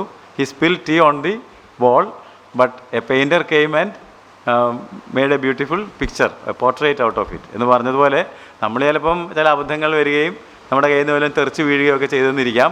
പക്ഷേ സുന്ദരനായ ശില്പിയായിരിക്കുന്ന കർത്താവ് അതിനെ ഏറ്റവും മനോഹരമായ ഒരു ചിത്രമാക്കി മാറ്റും എന്നുള്ള കാര്യം ഒരിക്കലും മറന്നു പോകരുത്. അപ്പോൾ ദാവീദിന് വീഴ്ചകൾ പറ്റി ദൈവം തോന്നിപ്പിച്ചു, അവൻ തെറ്റ് ചെയ്തു, ജനത്തിന് ബുദ്ധിമുട്ടുണ്ടായെന്നൊക്കെ ഉള്ളത് ശരിയാണെങ്കിലും സംഭവങ്ങളെല്ലാം പ്രോഗ്രസ് ചെയ്ത് എങ്ങോട്ടാണെന്ന് ചോദിച്ചാൽ ഇനിയും വരുന്ന പുസ്തകങ്ങളിൽ നമ്മൾ പ്രധാനമായിട്ട് കാണുന്നത് ഒരു ദേവാലയ നിർമ്മാണത്തിൻ്റെ കാര്യമാണ്. അതിൽ രാജാക്കന്മാരുടെ നിലപാട് എന്തായിരുന്നെന്നും ദൈവത്തിൻ്റെ നിലപാട് എന്തായിരുന്നെന്നും ഒക്കെയാണ്. അപ്പോൾ ദാവീദിനെ കൊണ്ട് ദൈവം ചെയ്യിപ്പിച്ച ഒരു മഹാപ്രവൃത്തിയാണ്. അതിനാവശ്യമായ സ്ഥലം അദ്ദേഹത്തെ കൊണ്ട് വാങ്ങിപ്പിച്ചു. അതിന് അദ്ദേഹം പറഞ്ഞ ചില കാര്യങ്ങൾ നിങ്ങൾ ശ്രദ്ധിക്കണം. എനിക്കൊരു ചെലവും ഇല്ലാതെ, കാരണം രാജാവ് ചെന്നപ്പോൾ തന്നെ ഈ സ്ഥലത്തിൻ്റെ ഉടമസ്ഥൻ അരവനെ എന്ത് പറഞ്ഞു? ഞാൻ കഴിക്കാൻ വന്നതാണെങ്കിൽ ഈ സ്ഥലം എടുത്തോ, കാളയം വേണം ഞാൻ തരാം, എന്ത് സൗകര്യങ്ങൾ വേണമെങ്കിലും ചെയ്തു തരാം, രാജാവിൻ്റെ ആണല്ലോ ഇതെല്ലാം, ഞങ്ങളെല്ലാം നിൻ്റേതാണ്, ഞങ്ങളുടെ വസ്തുക്കളും നിൻ്റേതാണ്, so whatever you want you can take എന്നാണ് പറഞ്ഞത്. പക്ഷേ ദാവീദിൻ്റെ സ്റ്റാൻഡ് നമ്മൾ ശ്രദ്ധിക്കണം. ദാവീദ് പറഞ്ഞത്, ഞാനത് നിന്നോട് വിലക്കേ വാങ്ങുകയുള്ളൂ. 24-ാം അധ്യായത്തിൻ്റെ 24-ാം വാക്യം. എനിക്കൊന്നും ചെലവില്ലാതെ ഞാൻ എൻ്റെ ദൈവമായ യഹോവയ്ക്ക് ഹോമയാഗം കഴിക്കുകയില്ല. നമുക്കും അതിനകത്ത് ചില ലെസൺസ് ഉണ്ട്. നമ്മൾ ചിലവില്ലാതെ, ഇപ്പോൾ നമ്മൾ ഇവിടെ ഇത്രയും നേരം ഇരിക്കുന്നത് ചിലവ് ചെയ്തിട്ട് തന്നെയാണ് അല്ലേ? നമ്മുടെ സമയം, വിലപ്പെട്ട സമയം, നമ്മുടെ വണ്ടിക്കൂലിയൊക്കെ മുടക്കി തന്നെയാണ് നമ്മളിവിടെ ഇരിക്കുന്നതെന്ന് പറഞ്ഞതുപോലെ പലർക്കും ആഗ്രഹം ഉണ്ടെങ്കിലും അതിലേക്ക് ചിലർ പറയാം എനിക്കും ഭയങ്കര ആഗ്രഹമാണ് ഇതിനൊക്കെ വരണം, പഠിക്കണം. എൻ്റെ ക്ലാസ്സിൽ വരുന്ന കാര്യം മാത്രമല്ല ഞാൻ പറയുന്നത്. നമ്മൾ പല കാര്യങ്ങൾക്കും വിളിക്കുമ്പോൾ അവർ പറയും എന്ത് ചെയ്യാനാ, ഭയങ്കര തിരക്കാണ്, സമയമില്ല. എനിക്കും താല്പര്യമുണ്ട്, പക്ഷേ നമുക്ക് എന്തെങ്കിലും ഛേദം വരാതെ ചിലവില്ലാതെ ദൈവത്തെ പ്രസാദിപ്പിക്കുവാൻ കഴിയുകയില്ല. പ്രയോറിറ്റീസ്, നമ്മുടെ മുൻഗണനകൾ എന്തിനു കൊടുക്കുന്നു എന്നുള്ളത് സുപ്രധാനമായ കാര്യമാണ്. അപ്പോൾ ദാവീദ് പറയുകയാണ് എനിക്ക് വേണമെങ്കിൽ ഒരു ചിലവുമില്ലാതെ ഈ സംഗതി ചെയ്യാനായിട്ട് സാധിക്കും, but I don't want to take that advantage എന്നാണ് പറഞ്ഞത്. അങ്ങനെ അപ്പോൾ ചിലപ്പോൾ നമ്മളങ്ങനെ ചെയ്യാറുണ്ട്. അതായത് എനിക്ക് സൗകര്യമുള്ള സമയത്ത് സാറ് വന്ന് ക്ലാസ് എടുത്താൽ ഞാൻ പഠിക്കാം, സാറിന് സൗകര്യമുള്ള സമയത്ത് എന്നെ കിട്ടുകയില്ല, അന്നേരം എനിക്ക് വേറെ പല കാര്യങ്ങൾ ഞാൻ എൻ്റെ പ്രാക്ടിക്കലൈസ് ചെയ്തെന്ന് മാത്രമേ ഉള്ളൂ. പലപ്പോഴും നമ്മുടെ ആ സമയം അതെനിക്കൊട്ടും സ്യൂട്ടബിൾ അല്ല എന്ന് പറയുന്നത് പോലെ ആ എമൗണ്ടോ അതെനിക്ക് ഒരിക്കലും തരാൻ പറ്റുകയില്ല. ദൈവത്തിന് വേണ്ടി കൊടുക്കേണ്ടി വരുമ്പോൾ സമയമാണെങ്കിലും പണമാണെങ്കിലും ആരോഗ്യമാണെങ്കിലും നമുക്ക് ഛേദം വരേണ്ടത് ആവശ്യമാണ്. അങ്ങനെ മാത്രമേ നമുക്ക് ദൈവത്തെ സേവിക്കാൻ കഴിയുകയുള്ളൂ എന്ന് ദാവീദ് നമ്മളെ പഠിപ്പിക്കുന്നുണ്ട്. എനിക്കൊരു ചിലവുമില്ലാതെ ഞാൻ ദൈവത്തിന് യാഗം കഴിക്കുകയില്ല എന്ന് പറഞ്ഞു. അങ്ങനെ ദാവീദ് കളത്തെയും കാളകളെയും 50 ശേക്കൽ സ്വർണത്തിന് എന്താ വാങ്ങാതിരുന്നത്? വെള്ളിക്ക് വാങ്ങിയത് എന്താ? ഇദ്ദേഹത്തിന് വെള്ളിയും സ്വർണമൊക്കെ ഇഷ്ടം പോലുണ്ട്. മൂല്യം കൂടിയത് സ്വർണ്ണ നാണയമായിരുന്നു. അപ്പോൾ എളുപ്പം കുറച്ച് 2000 നോട്ട് കൊടുക്കായിരുന്നു എളുപ്പം. 500 നോട്ട് എന്തിനാണ് കൊടുത്തതെന്ന് ഇപ്പോൾ ചോദിച്ചത്. അല്ല, ഇപ്പോൾ നമുക്ക് 2000 കിട്ടിയതോടെ എളുപ്പമുണ്ട്. കാരണം വെള്ളി ഷോസ് റിഡംഷൻ, വീണ്ടെടുപ്പിനെയാണ് കാണിക്കുന്നത്. സ്വർണം ഡിവൈൻ ക്യാരക്ടറിനെയാണ് കാണിക്കുന്നത്. അപ്പം ഇവിടെ 2 നാണയങ്ങളുണ്ടെങ്കിലും ദാവീദ് കൊടുത്ത നാണയം എന്ത് നാണയമാണ്? മീൻസ് അന്യാധീനപ്പെട്ട ഭൂമി അദ്ദേഹം എന്ത് ചെയ്തു? വീണ്ടെടുത്തു. ഇത് ആക്ച്വലി ദൈവത്തിൻ്റെ ആലയം ആകേണ്ട സ്ഥലമാണ്. പക്ഷേ അവരുടെ കയ്യിലിരിപ്പുകൾ കൊണ്ടും അവരുടെ പാപത്തിൻ്റെ കോൺസിക്വൻസ് കൊണ്ടും ഒക്കെ അത് വേറെ ഒരാളുടേതായിപ്പോയി. അതിനെ എന്ത് ചെയ്തു? നമ്മളെ വീണ്ടെടുത്തെന്ന് പറഞ്ഞ പോലെ തന്നെ നമ്മൾ ദൈവത്തിൻ്റെ ആയിരുന്നു, പക്ഷേ നാം പിശാചിന് അടിമപ്പെട്ടു പോയി കഴിഞ്ഞപ്പോൾ അവൻ നമ്മെ രക്തം മറുവിലയായി കൊടുത്ത് വീണ്ടെടുത്തു, നമ്മളെ വിലയ്ക്ക് വാങ്ങിയെന്ന് പറയുന്നത് പോലെ ഇത് എഗെയിൻ പർച്ചേസ്ഡ് ബാക്ക്, റിഡംഷനാണ്, വീണ്ടെടുപ്പാണ് വെള്ളി കാണിക്കുന്നത്. എന്നിട്ട് അവിടെ ഒരു യാഗപീഠം പണിതു, പ്രാർത്ഥിച്ചു, ദൈവം പ്രാർത്ഥന കേട്ടു, ബാധ വിട്ടുമാറി എന്നാണ് പറഞ്ഞിരിക്കുന്നതെങ്കിലും ആലയം പണിയാനുള്ള കളം ഒരുങ്ങുകയാണെന്നുള്ള കാര്യം ഒരിക്കലും മറന്നു പോകരുത്. അപ്പോൾ ഇതാണ് 2 ശമൂവേലിൻ്റെ പുസ്തകം. പഠനം തീരുന്നതിന് മുമ്പ് ഞാൻ നിങ്ങളെ ഒരു കമ്പാരിറ്റീവ് സ്റ്റഡിയിലേക്ക് കൊണ്ടുപോകാനായിട്ട് താല്പര്യപ്പെടുന്നു. അടുത്ത ക്ലാസ്സിൽ നമ്മൾ രാജാക്കന്മാരുടെ പുസ്തകമായിരിക്കും പഠിക്കുന്നത്. അപ്പോൾ അത് വായിച്ചിട്ട് വരണം. എന്നാൽ ദൈവം ആക്കിയ 2 രാജാക്കന്മാർ, ഒന്നാമത്തേത് ശൗലും രണ്ടാമത്തേത് ദാവീദും, ഈ 2 പേരെയും കൂടെ ഒന്ന് കമ്പയർ ചെയ്ത് നോക്കുകയാണെങ്കിൽ നമുക്ക് ഒരുപാട് താരതമ്യ പഠനത്തിൽ കൂടി ഒത്തിരി കാര്യങ്ങൾ ഗ്രഹിക്കാനായിട്ട് സാധിക്കും. ഞാൻ വളരെ സ്പീഡിൽ പറയാൻ പോവുകയാണ്, കാരണം പഠിച്ചു 2 ശമൂവേൽ പുസ്തകങ്ങളിലേക്കും പോകും, 1 ശമൂവേലിലേക്കും പോകും, 2 ശമൂവേലിലേക്കും പോകും. ഈ പുസ്തകങ്ങളിൽ കൂടി ഒന്ന് ഓടിപ്പോയാൽ ഇവർ തമ്മിലുള്ള വ്യത്യാസം എന്താണെന്നും എന്തുകൊണ്ട് ശൗൽ റിജക്റ്റഡായി, എന്തുകൊണ്ട് ദൈവം ദാവീദിനെ സെലക്ട് ചെയ്ത് ദൈവത്തിൻ്റെ ഹൃദയപ്രകാരം ബോധിച്ച പുരുഷനായിട്ട് നിർത്തി എന്നും കാണാനായിട്ട് സാധിക്കും. വേണമെങ്കിൽ 2 കോളം വരച്ച് മുകളിൽ ശൗലെന്നും ഡേവിഡെന്നും ഒക്കെ എഴുതുകയാണെങ്കിൽ നിങ്ങൾക്കത്, ഞാൻ പണ്ടങ്ങനെ പറഞ്ഞായിരുന്നു അങ്ങനെ സമയം കിട്ടിയാൽ ചെയ്യാമെന്ന്, ബോർഡൊക്കെ ഉപയോഗിച്ചാണ് ചെയ്യാറ്. ഇപ്പോൾ ഞാൻ ബോർഡില്ലാതെ തന്നെ അങ്ങ് പറഞ്ഞേക്കാം. അപ്പോൾ നിങ്ങൾക്ക് എൻ്റെ കൂടെ സഹകരിച്ചാൽ പെട്ടെന്ന് കാര്യം പഠിക്കാനായിട്ട് സാധിക്കും. ഒന്ന്, ശൗൽ ജനങ്ങളുടെ രാജാവായിരുന്നു. ജനങ്ങളുടെ ആഗ്രഹപ്രകാരം എല്ലാ ജാതികൾക്കും ഉള്ളതുപോലെ ഒരു രാജാവായിട്ടാണ് ശൗൽ രാജസ്ഥാനത്തേക്ക് വരുന്നത്. എന്നാൽ ദാവീദ് നമ്മൾ 1 ശമൂവേൽ 13:14 വായിക്കുന്നത് പോലെ ദൈവം പറഞ്ഞു എനിക്ക് ബോധിച്ച ഒരു പുരുഷനെ ഞാൻ കണ്ടുവച്ചിട്ടുണ്ട്. അതുപോലെ തന്നെ അപ്പോസ്തല പ്രവൃത്തിയിൽ വന്ന് പഠിച്ചപ്പോൾ നമ്മൾ പഠിച്ചതാണ്, ജനത്തിന് ബോധിച്ച പുരുഷനല്ല ദാവീദ്, ദൈവത്തിന് ബോധിച്ച, ദൈവത്തിൻ്റെ ഹൃദയപ്രകാരമുള്ള മനുഷ്യൻ. പക്ഷേ ശൗൽ ആരായിരുന്നു? ജനത്തിന് ബോധിച്ച ആളായിരുന്നു.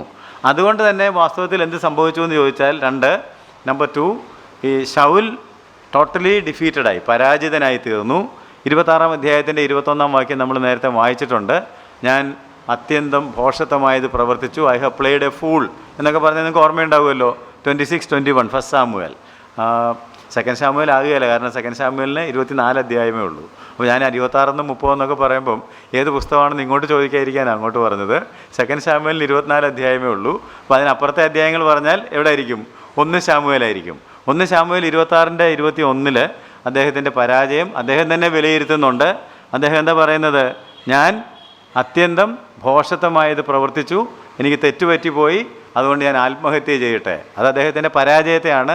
എന്നാൽ നമ്മൾ 2 ശമൂവേൽ 8-ാം അധ്യായത്തിൻ്റെ 6-14 വാക്യങ്ങളിൽ ഇപ്പോൾ തന്നെ വായിച്ച വാക്യങ്ങൾ ഓർക്കുന്നുണ്ടെങ്കിൽ, ദാവീദ് ചെന്നിടത്തൊക്കെയും ദൈവം അവന് എന്ത് നൽകി? ജയം നൽകി. So he was always victorious. Saul എപ്പോഴും പരാജിതനായിരുന്നു, എന്നാൽ ദാവീദ് എപ്പോഴും വിജയം കണ്ട രാജാവാണ്. എന്താണ് അതിൻ്റെ കാരണമെന്ന് ചോദിച്ചാൽ, നമ്മൾ ശൗലിനെ അപഗ്രഥിക്കുമ്പോൾ ഇതിനു മുമ്പ് പഠിച്ച 1 ശമൂവേൽ 15-ാം അധ്യായത്തിൻ്റെ 22-30 വാക്യങ്ങൾ ഓർമ്മയുണ്ടെങ്കിൽ, അവിടെ ദാവീദിൻ്റെ ഈഗോ, അഹങ്കാരമാണ് അതിന് കാരണമായത്. അനുസരിക്കുന്നത് യാഗത്തെക്കാളും എന്ന് പറഞ്ഞ വാക്യങ്ങൾ ഓർക്കുന്നുണ്ടല്ലോ.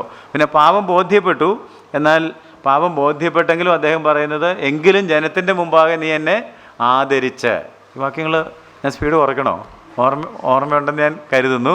So he was a conceited proud person, ഒരു അഹങ്കാരിയായിരുന്നു. എന്നാൽ ദാവീദിനിൽ നമ്മൾ കാണുന്നത് താഴ്മയാണ്, വിനയമാണ്. നമുക്കൊരു വാക്യം മാത്രം വേണമെങ്കിൽ ഇപ്പോൾ വായിക്കുന്നത് നല്ലതായിരിക്കും. 1 ശമൂവേൽ 17:58. 1 ശമൂവേൽ 17:58. ഗോലിയാത്തിനെ കൊന്നതിന് ശേഷം ദാവീദ് ശൗലിൻ്റെ മുമ്പിൽ പ്രത്യക്ഷപ്പെടുമ്പോൾ ശൗൽ ചോദിക്കുന്ന ഒരു ചോദ്യവും ദാവീദ് നൽകുന്ന ഒരു ഉത്തരവും നമുക്ക് അവിടെ കാണാം. ശൗൽ അവനോട്, ബാല്യക്കാര, നീ ആരുടെ മകൻ എന്ന് ചോദിച്ചു. ആരുടെ മകൻ എന്ന് ചോദിച്ചു. ഞാൻ ബത്ലഹേമ്യനായ നിന്റെ ദാസൻ ഇശായിയുടെ മകൻ എന്ന് ദാവീദ് പറഞ്ഞു. നമ്മളായിരുന്നെങ്കിൽ എന്ത് പറഞ്ഞേനെ? അയ്യോ, ഞാൻ ആരാണെന്ന് അറിയാൻ പാടില്ല, ഞാനാണ് ഇപ്പോൾ ഗോലിയാത്തിനെ കൊന്നേച്ച് ഇങ്ങോട്ട് വന്നത്. പക്ഷേ ഈ മനുഷ്യൻ ചോദിക്കുന്നത് ദുരാത്മാവിൻ്റെ പ്രേരണയിലാണ്. കാരണം ഇയാൾ ആരുടെ മകനാണെന്നും എന്താ ചെയ്തതെന്നൊക്കെ ശൗലിന് അറിയാൻ പാടില്ലേ? അറിയാം, പക്ഷെ സുബോധം ഇല്ലല്ലോ.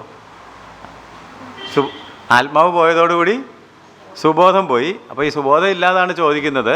സുബോധമില്ലാതെ ചോദിക്കുന്ന ആളോട് സുബോധത്തോടെയാണ് ദാവീദ് മറുപടി പറയുന്നത്. അദ്ദേഹം പറയുന്നത്, ഇപ്പോഴും നീ രാജാവാണ്, നിന്റെ ദാസനായ ഇശായിയുടെ മകനാണ് ഞാൻ. നമുക്കതിനകത്ത് താഴ്മയാണ് കാണാൻ കഴിയും, ഇല്ലേ? അത്രയും വിനയത്തോടു കൂടി ഉത്തരം പറയാൻ. ഒരു അഹങ്കാരത്തിൻ്റെ ലാഞ്ചന പോലും അവിടെ കാണുന്നില്ല. ഇതിന് മുമ്പോട്ട് വായിച്ചാലും ദാവീദിൻ്റെ ജീവിതത്തിൽ ഉടനീളം നമുക്ക് കാണാൻ സാധിക്കുന്നത് ആ താഴ്മ ഹൃദയമാണ്. യേശുവിൽ ഉണ്ടായിരുന്നതുപോലെ സൗമ്യതയും താഴ്മയുമുള്ള ഒരു മനുഷ്യനായിട്ടാണ് ദാവീദിനെ നമ്മൾ കാണുന്നത്. 4-മതായിട്ട് ഞാൻ നിങ്ങളെ ഓർമ്മപ്പെടുത്തുന്നത്, ഈ ശൗലിനെ നിങ്ങൾ പരിശോധിക്കുകയാണെന്നുണ്ടെങ്കിൽ അദ്ദേഹം എപ്പോഴും ഒരു ഇൻസെക്യൂർ പേഴ്സൺ, ഒരു അരക്ഷിതനായിരുന്നു. തനിക്കൊരു സ്വസ്ഥതയും ഒരു സുരക്ഷിത ബോധവും ഒരിക്കലും തോന്നിയിട്ടില്ല. എങ്ങനെ അറിയാം? അല്ലെങ്കിൽ പിന്നെ ആത്മഹത്യ ചെയ്യുകയല്ലോ. ഒരു സുരക്ഷിതത്വ ബോധം ഉണ്ടെങ്കിൽ പിന്നെ ആത്മഹത്യയെക്കുറിച്ച് ചിന്തിക്കേണ്ടതായിട്ടില്ല. എന്നാൽ ദാവീദിനെ നിങ്ങൾ എടുത്തു നോക്കുകയാണെന്നുണ്ടെങ്കിൽ ഹി വാസ് ഓൾവേസ് സെക്യൂർ. അവനെപ്പോഴും സുരക്ഷിതനാണ്. ഒരു അരക്ഷിത ബോധം അവനില്ല. അറിയാവുന്ന ചില സങ്കീർത്തനങ്ങൾ നിങ്ങൾ ഓർക്കുന്നുണ്ടെങ്കിൽ 18-ാം സങ്കീർത്തനത്തിൻ്റെ 1-ാം വാക്യം എങ്ങനെ പറയുന്നത്? യഹോവ എൻ്റെ ബലവും എൻ്റെ കോട്ടയും എൻ്റെ പാറയും എൻ്റെ പരിചയും, അല്ലേ? പറഞ്ഞാൽ അങ്ങോട്ട് തീരുന്നില്ല. വേണമെങ്കിൽ വായിക്കാം 18-ാം സങ്കീർത്തനത്തിൻ്റെ 1-ാം വാക്യം, 63-ാം സങ്കീർത്തനങ്ങളിൽ ദാവീദ് നിറഞ്ഞു നിൽക്കുന്നത് നിങ്ങൾക്ക് കാണാനായിട്ട് സാധിക്കും. അപ്പോൾ ദാവീദ് പറയുന്ന ചില കാര്യങ്ങൾ വായിച്ചാൽ, എൻ്റെ ബലമായ യഹോവേ, ഞാൻ നിന്നെ സ്നേഹിക്കുന്നു. യഹോവ എൻ്റെ ശൈലവും എൻ്റെ കോട്ടയും, എൻ്റെ ശൈലവും എൻ്റെ കോട്ടയും, എൻ്റെ രക്ഷകനും എൻ്റെ രക്ഷകനും, എൻ്റെ ദൈവവും, എൻ്റെ ദൈവവും, ഞാൻ ശരണമാക്കുന്ന എൻ്റെ പാറയും, ശരണമാക്കുന്ന എൻ്റെ പാറയും, എൻ്റെ പരിചയും, എൻ്റെ പരിചയും, എൻ്റെ രക്ഷയായ കൊമ്പും, എൻ്റെ രക്ഷയായ കൊമ്പും, എൻ്റെ ഗോപുരവുമാകുന്നു. ഇങ്ങനെ അങ്ങോട്ട് പറയാൻ തുടങ്ങിയാൽ ദാവീദിന് നിർത്താൻ പറ്റുകയില്ല. അതുകൊണ്ട് ഒരു ഇൻസെക്യൂർ ഫീലിങ്ങും അദ്ദേഹത്തിന് ഇല്ല. ഒരു ഇൻസെക്യൂരിറ്റി ഫീലിംഗും ഇല്ല. I M so secure in the hands of God. ദൈവത്തിൻ്റെ കരങ്ങളിൽ ഞാൻ എപ്പോഴും സുരക്ഷിതനാണെന്നുള്ള ഒരു ആഴമായ ബോധം ദാവീദിൻ്റെ ഹൃദയത്തിൽ ഉണ്ടായിരുന്നു. അതുകൊണ്ട് തന്നെ നമ്മൾ പിന്നെയും പരിശോധിക്കുമ്പോൾ ശൗല് ഇഷ്ടംപോലെ യുദ്ധങ്ങൾ ചെയ്തതായിട്ട് നമുക്ക് കാണാം. എന്നാൽ ദാവീദിന് കൂടുതലും സമാധാനത്തിനോടാണ് താല്പര്യം ഉണ്ടായിരുന്നത്, യുദ്ധപ്രിയനേക്കാൾ. കാരണം വഴക്കുണ്ടാക്കാൻ അവസരം കിട്ടിയാലും വഴക്കുണ്ടാക്കാനല്ല, സമാധാനം എങ്ങനെ സ്ഥാപിക്കാം എന്നുള്ളതാണ്. നിങ്ങളിൽ യാക്കോബ് ചോദിക്കുന്നുണ്ട്, ശണ്ഠയും കലഹവും എവിടെ നിന്ന്? നിങ്ങളുടെ അവയവങ്ങളിൽ പോരാടുന്ന ഭോഗേച്ഛകളിൽ നിന്നല്ലയോ? സ്വാർത്ഥ താല്പര്യങ്ങളിൽ നിന്നാണ്. അത് ശൗലിൻ്റെ ജീവിതത്തിൽ ഇഷ്ടം പോലെ ഉണ്ടായിരുന്നു. എന്നാൽ ദാവീദിൻ്റെ ജീവിതത്തിൽ സമാധാനവും ശാന്തിയും നിലനിൽക്കുന്നത് നമുക്ക് കാണാൻ കഴിയും. അതുപോലെ തന്നെ ശൗല ഒരിക്കലും ഒരു റിയൽ മാനസാന്തരത്തിൻ്റെ അനുഭവത്തിലേക്ക് വരുന്നില്ല. ഞാൻ നേരത്തെ പറഞ്ഞ 1 ശമൂവേൽ 15:30 വായിക്കുകയാണെങ്കിൽ അതൊന്ന് വായിക്കുന്നത് നല്ലതായിരിക്കും. 15:30 വായിക്കുകയാണെന്നുണ്ടെങ്കിൽ, അപ്പോൾ അവൻ, ഞാൻ പാപം ചെയ്തിരിക്കുന്നു എങ്കിലും, ഞാൻ പാപം ചെയ്തിരിക്കുന്നു എന്ന് ബോധ്യമുണ്ട്. ഒരു എങ്കിലും വെച്ചവിടെ, എങ്കിലും ജനത്തിന്റെ മൂപ്പന്മാരുടെയും ഇസ്രായേലിന്റെയും മുൻപാകെ ഇപ്പോൾ എന്നെ മാനിച്ച് ജനത്തിൻ്റെയും മൂപ്പന്മാരുടെയും ഇസ്രായേലിൻ്റെയും മുമ്പാകെ എന്നെ മാനിച്ച് ഞാൻ നിന്റെ ദൈവമായ യഹോവയെ നമസ്കരിക്കേണ്ടതിന് എന്നോട് കൂടെ പോരണമേ എന്ന് അപേക്ഷിച്ചു. എൻ്റെ കൂടെ കൂടണം, ഞാൻ പറയുന്നതൊക്കെ നീ കേൾക്കണം എന്ന് പറഞ്ഞ് അവനെ സ്വാധീനിക്കാൻ ശ്രമിക്കുന്നത് നമുക്ക് കാണാം. എന്നാൽ ഇതുപോലെ തന്നെ ദാവീദും പാപം ചെയ്തിട്ടുണ്ട്. നമ്മളിപ്പോൾ കുറച്ച് മുമ്പ് പഠിച്ചതേ ഉള്ളൂ. ഇപ്പോൾ ദാവീദ് എന്താ ചെയ്തത്? ആ മനുഷ്യൻ നീ തന്നെ എന്ന് പറഞ്ഞപ്പോൾ, അല്ല എണ്ണിയ കാര്യം പറഞ്ഞപ്പോൾ ഒപ്പം തന്നെ ദൈവത്തോട് പറഞ്ഞു, ഞാൻ ഭോഷത്വം ചെയ്തു പോയി, ഞാൻ പാപം ചെയ്തു പോയി, എന്നോട് ക്ഷമിക്കണം. പിന്നെ സമയം കിട്ടുമ്പോൾ 51-ാം സങ്കീർത്തനം ഒന്ന് വായിച്ചാൽ മതി, എന്തുമാത്രം അദ്ദേഹം അനുതപിച്ചു എന്നുള്ളത് ക്രിസ്റ്റൽ ക്ലിയറായിട്ട് നിങ്ങൾക്ക് മനസ്സിലാകും. 7, അടുത്തതായിട്ട് ഞാൻ നിങ്ങളെ ഓർമ്മപ്പെടുത്തുന്നത്, ശൗൽ തന്നെയും തൻ്റെ കുടുംബത്തെയും തൻ്റെ രാജ്യത്തെയും നശിപ്പിച്ചു എന്ന് വേണമെങ്കിൽ പറയാം. He drag to death himself, his family and the nation. ഈ ദേശത്തെയും കുടുംബത്തെയും ജനത്തെയും എല്ലാം മരണത്തിലേക്ക് നയിക്കുന്ന, അപകടത്തിലേക്ക് നയിക്കുന്ന തരത്തിലുള്ള ഒരു ജീവിതചര്യയാണ് ശൗല്. എന്നാൽ ദാവീദ് ചെയ്തത് എന്താണെന്ന് ചോദിച്ചാൽ, എല്ലാവരെയും he was always winning glorious victories over his enemies and he saved every one. ദാവീദ് തനിക്കുള്ള എല്ലാ ആളുകളെയും സൂക്ഷിച്ചു. ആരെങ്കിലുമൊക്കെ ശത്രു പിടിച്ചുകൊണ്ട് പോയെങ്കിൽ അവരെയൊക്കെ മടക്കി കൊണ്ടുവന്നു, തിരിച്ചു കൊണ്ടുവന്നു. ഒരുത്തനെയും തിരിച്ചു കൊണ്ടുവരാതിരുന്നില്ല എന്ന് നമുക്ക് വായിക്കാനായിട്ട് കഴിയുന്നുണ്ട്. വീണ്ടും ഞാൻ ചിന്തിക്കുമ്പോൾ ശൗലിൽ കാണുന്ന ഒരു പ്രധാനപ്പെട്ട കാര്യം എന്താണെന്ന് ചോദിച്ചാൽ, അവൻ വേ ഓഫ് ദ സെൽഫ്, സ്വാർത്ഥതയുടെ വഴിയാണ് തിരഞ്ഞെടുത്തത്. എന്നാൽ ദാവീദ് തിരഞ്ഞെടുത്തത് ദൈവത്തിൻ്റെ വഴിയാണ്. God's way, the way of God's will, ദൈവത്തിൻ്റെ വഴിയാണ് തിരഞ്ഞെടുത്തത്. നമുക്ക് 1 ശമൂവേൽ 30-ാം അധ്യായത്തിൻ്റെ 17 മുതൽ 30 വരെയുള്ള വാക്യങ്ങൾ വായിക്കണം. സമയലാഭത്തിനായിട്ട് 18, 19, 24 വാക്യങ്ങൾ മാത്രം വായിക്കാം. 1 ശമൂവേൽ 30-ാം അധ്യായത്തിൻ്റെ 18. അമാലേക്യർ അപഹരിച്ചു കൊണ്ടുപോയിരുന്നതൊക്കെയും ദാവീദ് വീണ്ടും കൊണ്ടു. എല്ലാം വീണ്ടും കൊണ്ടു. തന്റെ ഭാര്യമാരെയും ദാവീദ് ഉദ്ധരിച്ചു. അവർ അപഹരിച്ചു കൊണ്ടുപോയതിൽ ചെറുതോ വലുതോ പുത്രന്മാരോ പുത്രിമാരോ കൊള്ളയോ യാതൊന്നും കിട്ടാതിരുന്നില്ല. ദാവീദ് എല്ലാം മടക്കി കൊണ്ടുപോകും. എല്ലാം മടക്കി കൊണ്ടുവന്നു. 19 വായിച്ചോ? 24. ഈ കാര്യത്തിൽ നിങ്ങളുടെ വാക്ക് ആര് സമ്മതിക്കും? യുദ്ധത്തിന് പോകുന്നവന്റെ ഓഹരിയും സാമാനങ്ങൾക്കരികെ താമസിക്കുന്നവന്റെ ഓഹരിയും ഒരുപോലെ ആയിരിക്കണം. അവർ സമാംശമായി ഭാഗിച്ചെടുക്കണമെന്ന് പറഞ്ഞു. അന്നു മുതൽ കാര്യം അങ്ങനെ നടപ്പായി. അപ്പോൾ ദാവീദ് ഒരു പ്രമാണം ഉണ്ടാക്കുകയാണ്. യുദ്ധത്തിന് പോകുന്നവരും സാമാനത്തിനടികെ കാവലിരിക്കുന്നവർക്കും ഒരേ തരത്തിൽ പ്രതിഫലം വീതിക്കണം. അപ്പോൾ അതൊക്കെ ദാവീദ് ദൈവഹിതപ്രകാരം ചെയ്ത. കാരണം യുദ്ധം ജയിക്കണമെന്നുണ്ടെങ്കിൽ സാമാനങ്ങൾക്കരികെ കാത്തിരിക്കുന്നവനും അതിനകത്ത് ഇൻവോൾവ് ആണ്. അവനങ്ങോട്ട് പോയില്ലെന്ന് മാത്രമേ ഉള്ളൂ എന്നുള്ള കാര്യം തിരിച്ചറിയുക ചെയ്യുന്നത്. വീണ്ടും ഞാൻ നിങ്ങളെ ഓർമ്മപ്പെടുത്തുന്നു, ശൗൽ അധികാരത്തിൽ അഹങ്കരിച്ചവനാണ്. അധികാരം തൻ്റെ കയ്യിൽ കിട്ടിയപ്പോൾ ഹി സ്വെൽ അണ്ടർ റെസ്പോൺസിബിലിറ്റി എന്ന് വേണമെങ്കിൽ പറയാം. അധികാരം അവനെ അഹങ്കാരിയാക്കി മാറ്റി. എന്നാൽ ദാവീദ് അധികാരത്തിൽ ദൈവത്തോട് കൂടെ വാണു. He grew under responsibility. ഉത്തരവാദിത്തങ്ങൾ അവനെ വളർത്തി, ഒരിക്കലും അവനെ തളർത്തിയില്ല. 2 ശമൂവേൽ 5:25 മാത്രം നമുക്ക് വായിച്ചാൽ, 2 ശമൂവേൽ 5:25 വായിച്ചാൽ, യഹോവ കൽപ്പിച്ചതുപോലെ ദാവീദ് ചെയ്തു. യഹോവ കൽപ്പിച്ചതുപോലെ, not according to his will, യഹോവ കൽപ്പിച്ചതുപോലെ ദാവീദ് ചെയ്തു. എപ്പോഴും ദൈവത്തിൻ്റെ ആലോചന നിവർത്തിക്കുവാൻ ദാവീദ് താല്പര്യപ്പെടുന്നത് നമുക്ക് കാണാം. വീണ്ടും ഞാൻ നിങ്ങളെ ഓർമ്മപ്പെടുത്തുന്നു, ശൗൽ ഒരു കോൺസിക്രേഷൻ ഇല്ലാത്ത, സമർപ്പണമില്ലാത്ത ജീവിതത്തിൻ്റെ ഉടമയായിരുന്നു. തനിക്ക് തോന്നുന്ന പോലെയൊക്കെ സ്വാർത്ഥപരമായിട്ട് ജീവിക്കും. Lack of consecration. ഒരിക്കലും തൻ്റെ ജീവിതത്തെ ദൈവത്തിനായിട്ട് സമർപ്പിച്ചു കൊടുത്തിട്ടില്ല. എന്നാൽ ദാവീദ് ഉടനീളം തൻ്റെ ജീവിതത്തെ ദൈവത്തിനായി സമർപ്പിച്ചുകൊണ്ടാണ് ജീവിച്ചിരുന്നത്. നമ്മൾ വായിച്ച 2 ശമൂവേൽ 5:12 വാക്യം ഒന്ന് വായിക്കാം. 5:12. ഇങ്ങനെ യഹോവ ഇസ്രായേലിൽ തന്റെ രാജാവായി സ്ഥിരപ്പെടുത്തുകയും അവന്റെ ജനമായ ഇസ്രായേൽ നിമിത്തം തന്റെ രാജ്യത്വം ഉന്നതമാക്കുകയും ചെയ്തു എന്ന് ദാവീദ് അറിഞ്ഞു. ദാവീദ് എന്തറിഞ്ഞു? ദൈവമാണ് അവനെ സ്ഥിരപ്പെടുത്തിയതും അവനെ ഉറപ്പിച്ചതും എന്ന് തിരിച്ചറിഞ്ഞു. ഞാൻ തന്നെ എൻ്റെ സ്ഥാനം ഉറപ്പിച്ചതല്ല, ദൈവമാണ് എന്നെ ഇവിടെ ഉറപ്പിച്ചത്. നമുക്ക് കിട്ടേണ്ട ഒരു തിരിച്ചറിവാണ്. 6-ാം അധ്യായത്തിൻ്റെ 21, 22 വാക്യങ്ങൾ കൂടി അതോട് ചേർത്ത് വായിക്കാം. 6:21, 22. ദാവീദ് മീകളിനോട്, യഹോവയുടെ ജനമായ ഇസ്രായേലിന് പ്രഭുവായി നിയമിക്കുവാൻ തക്കവണ്ണം നിന്റെ അപ്പനിലും അവന്റെ സകല ഗൃഹത്തിലും ഉപരിയായി എന്നെ തിരഞ്ഞെടുത്തിരിക്കുന്ന യഹോവയുടെ മുമ്പാകെ. അപ്പം എന്നെ തിരഞ്ഞെടുത്തു എന്നവന് ബോധമുണ്ട്. ആ ദൈവത്തിന്റെ മുമ്പാകെ, അതെ, യഹോവയുടെ മുമ്പാകെ ഞാൻ നൃത്തം ചെയ്യും. ഞാൻ ഇനിയും ഇതിലധികം ഹീനവും എന്റെ കാഴ്ചയ്ക്ക് എളിയവനുമായിരിക്കും. അപ്പൊ അവന്റെ വിളിയും തെരഞ്ഞെടുപ്പും അവന് ഓർമ്മയുണ്ട്. 8:18 കൂടെ ചേർത്ത് വായിക്കാം. 8:18. യഹോയാദായുടെ മകൻ ബെനായാവ് ക്രേത്യർക്ക് പ്ലേത്യർക്കും അധിപതിയായിരുന്നു. ദാവീദിന്റെ പുത്രന്മാരോ പുരോഹിതന്മാരായിരുന്നു. ദാവീദിന്റെ പുത്രന്മാർ പുരോഹിതന്മാരായിരുന്നു. His vision. ശൗലിൻ്റെ പുത്രന്മാർ ശൗലിൻ്റെ അധികാരം കഴിഞ്ഞപ്പോൾ രാജസ്ഥാനത്തിനായിട്ട് മത്സരിച്ച കാര്യം നമ്മൾ ദൈവത്തിൻ്റെ ആലോചനയ്ക്ക് കാത്തിരുന്നില്ല. എന്നാൽ ദാവീദിൻ്റെ പുത്രന്മാർ ആരായിരുന്നു ഇപ്പോൾ വായിച്ചത്? പുരോഹിതന്മാരായിരുന്നു. ആ തരത്തിലാണ് ദാവീദ് അവരെ ട്രെയിൻ ചെയ്തത് എന്നുള്ള കാര്യവും നമ്മൾ ശ്രദ്ധിക്കേണ്ടത്. അപ്പോൾ ദൈവഹിതത്തിനാണ് ദാവീദ് പ്രാധാന്യം കൊടുത്തത്. അതുകൊണ്ട് തന്നെ ശൗലിനെ കുറിച്ച് നമുക്ക് പറയാൻ സാധിക്കും, ഹി ഫെൽ ഓഫൺ, പലപ്പോഴും വീണ് കിടക്കുന്ന ഒരവസ്ഥയാണ് നമുക്ക് കാണാൻ കഴിയുന്നത്. ജീവിതത്തിൽ പ്രതിസന്ധികൾ എല്ലാവർക്കും ഉണ്ടാകും, പക്ഷേ പ്രതിസന്ധികളിൽ വീണ് കിടന്നാൽ ഒക്കുകയല്ല, അവിടെ നമ്മൾ എഴുന്നേറ്റേ പറ്റുള്ളൂ. ദാവീദ് എന്ത് ചെയ്തു? He got up and he got God's guidance. അവൻ എഴുന്നേറ്റു എന്ന് മാത്രമല്ല, ദൈവത്തിൻ്റെ നടത്തിപ്പ് എന്താണെന്നുള്ളത് മനസ്സിലാക്കി ആ വഴിക്ക് മുന്നോട്ട് പോകുന്നത് നമുക്ക് കാണാൻ കഴിയും.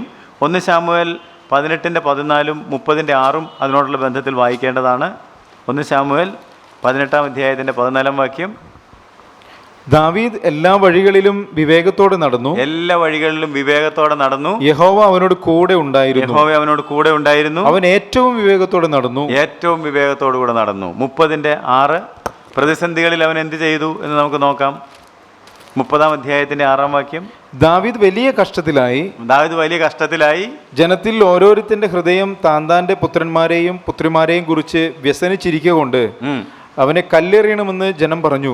എന്താ അങ്ങനെ പറയാൻ കാരണം? ദാവീദിന്റെ കൂടെ കൂടിയവരൊക്കെ സന്തുഷ്ടിയില്ലാത്തവർ, കടമുള്ളവർ, ഞെരുക്കമുള്ളവർ, അതിന്റെ കൂടെ ഇപ്പം ബുദ്ധിമുട്ടുണ്ടായപ്പോൾ അവരെല്ലാം പറഞ്ഞു ഇവനെ കല്ലെറിയണം. അപ്പോൾ ദാവീദ് എന്ത് ചെയ്തു? ഇനിയത്തെ ഒരു സെന്റൻസ് ഉണ്ട്.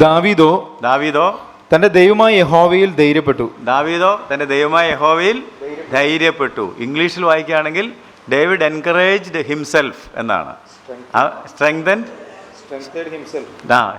Himself or encouraged himself. ചില വേർഷൻസിനകത്ത് എൻകറേജ്ഡ് നമ്മളാണെങ്കിൽ കഷ്ടതയുടെയൊക്കെ നടുവിൽ ആരെങ്കിലും എന്നെ ഒന്ന് ആശ്വസിപ്പിച്ചിരുന്നെങ്കിൽ, അപ്പോൾ ആരും എന്നെ കാണാൻ വരുന്നില്ലെന്നൊക്കെയുള്ള പ്രോബ്ലമാണ് നമുക്ക്.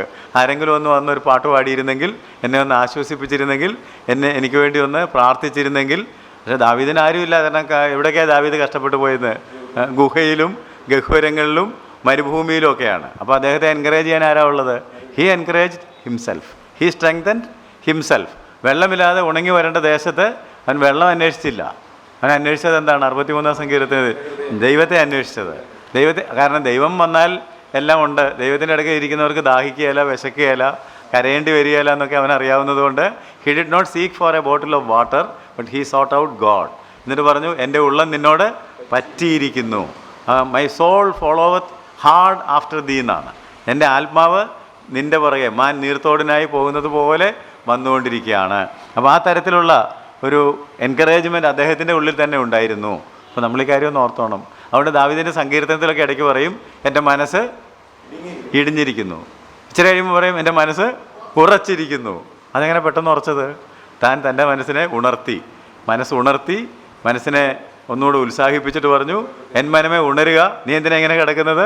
നിൻ്റെ ദൈവം ജീവിച്ചിരിക്കുന്നു, ഒന്ന് ഉഷാറായിക്ക്, രാവിലെ തന്നെ എഴുന്നേക്ക്, വീണയും കിന്നരവുമായുള്ളവേ ഉണരുവീൻ. അതികാലത്തെ എന്ന് പറഞ്ഞപ്പോൾ എല്ലാവരും അതികാലത്തെ ഞാൻ ഉണരും, വീണയും കിന്നരവുമായുള്ള രാവിലെ ഞാൻ നിനക്കായി ഒരുക്കി കാത്തിരിക്കും. അതുകൊണ്ട് ഗെറ്റപ്പ്. വീണയും കിണ്ണരവും ഒക്കെ ചിലപ്പോൾ തണുത്തിരിക്കുകയായിരുന്നായിരിക്കും, പക്ഷേ ദാവീദ് ചൂടനാണ്. അത് കാരണം അതൊക്കെ തന്നെ അടിച്ച് അദ്ദേഹം ചൂടാക്കി പാട്ടൊക്കെ തുടങ്ങി കാണും. അങ്ങനെ പാട്ടൊക്കെ പാടിയപ്പോഴത്തേക്ക് താൻ എൻകറേജ്ഡായി. അതാണ് ഈ സങ്കീർത്തനങ്ങളൊക്കെ അദ്ദേഹത്തിൻ്റെ ജീവിത അനുഭവങ്ങൾ നമുക്ക് എഴുതി തന്നിരിക്കുന്നതാണ് എന്നൊരിക്കലും മറന്നു പോകരുത്. അങ്ങനെ നിങ്ങൾ ചിന്തിച്ചു പോകുമ്പോൾ ആത്മാവ് ശൗലിനെ വിട്ടുമാറി, പക്ഷേ ദാവീദിൻ്റെ കൂടെ എപ്പോഴും ദൈവം ഉണ്ടായിരുന്നു. ആ വാക്യങ്ങളൊന്ന് ഓടിച്ച് വായിക്കാം.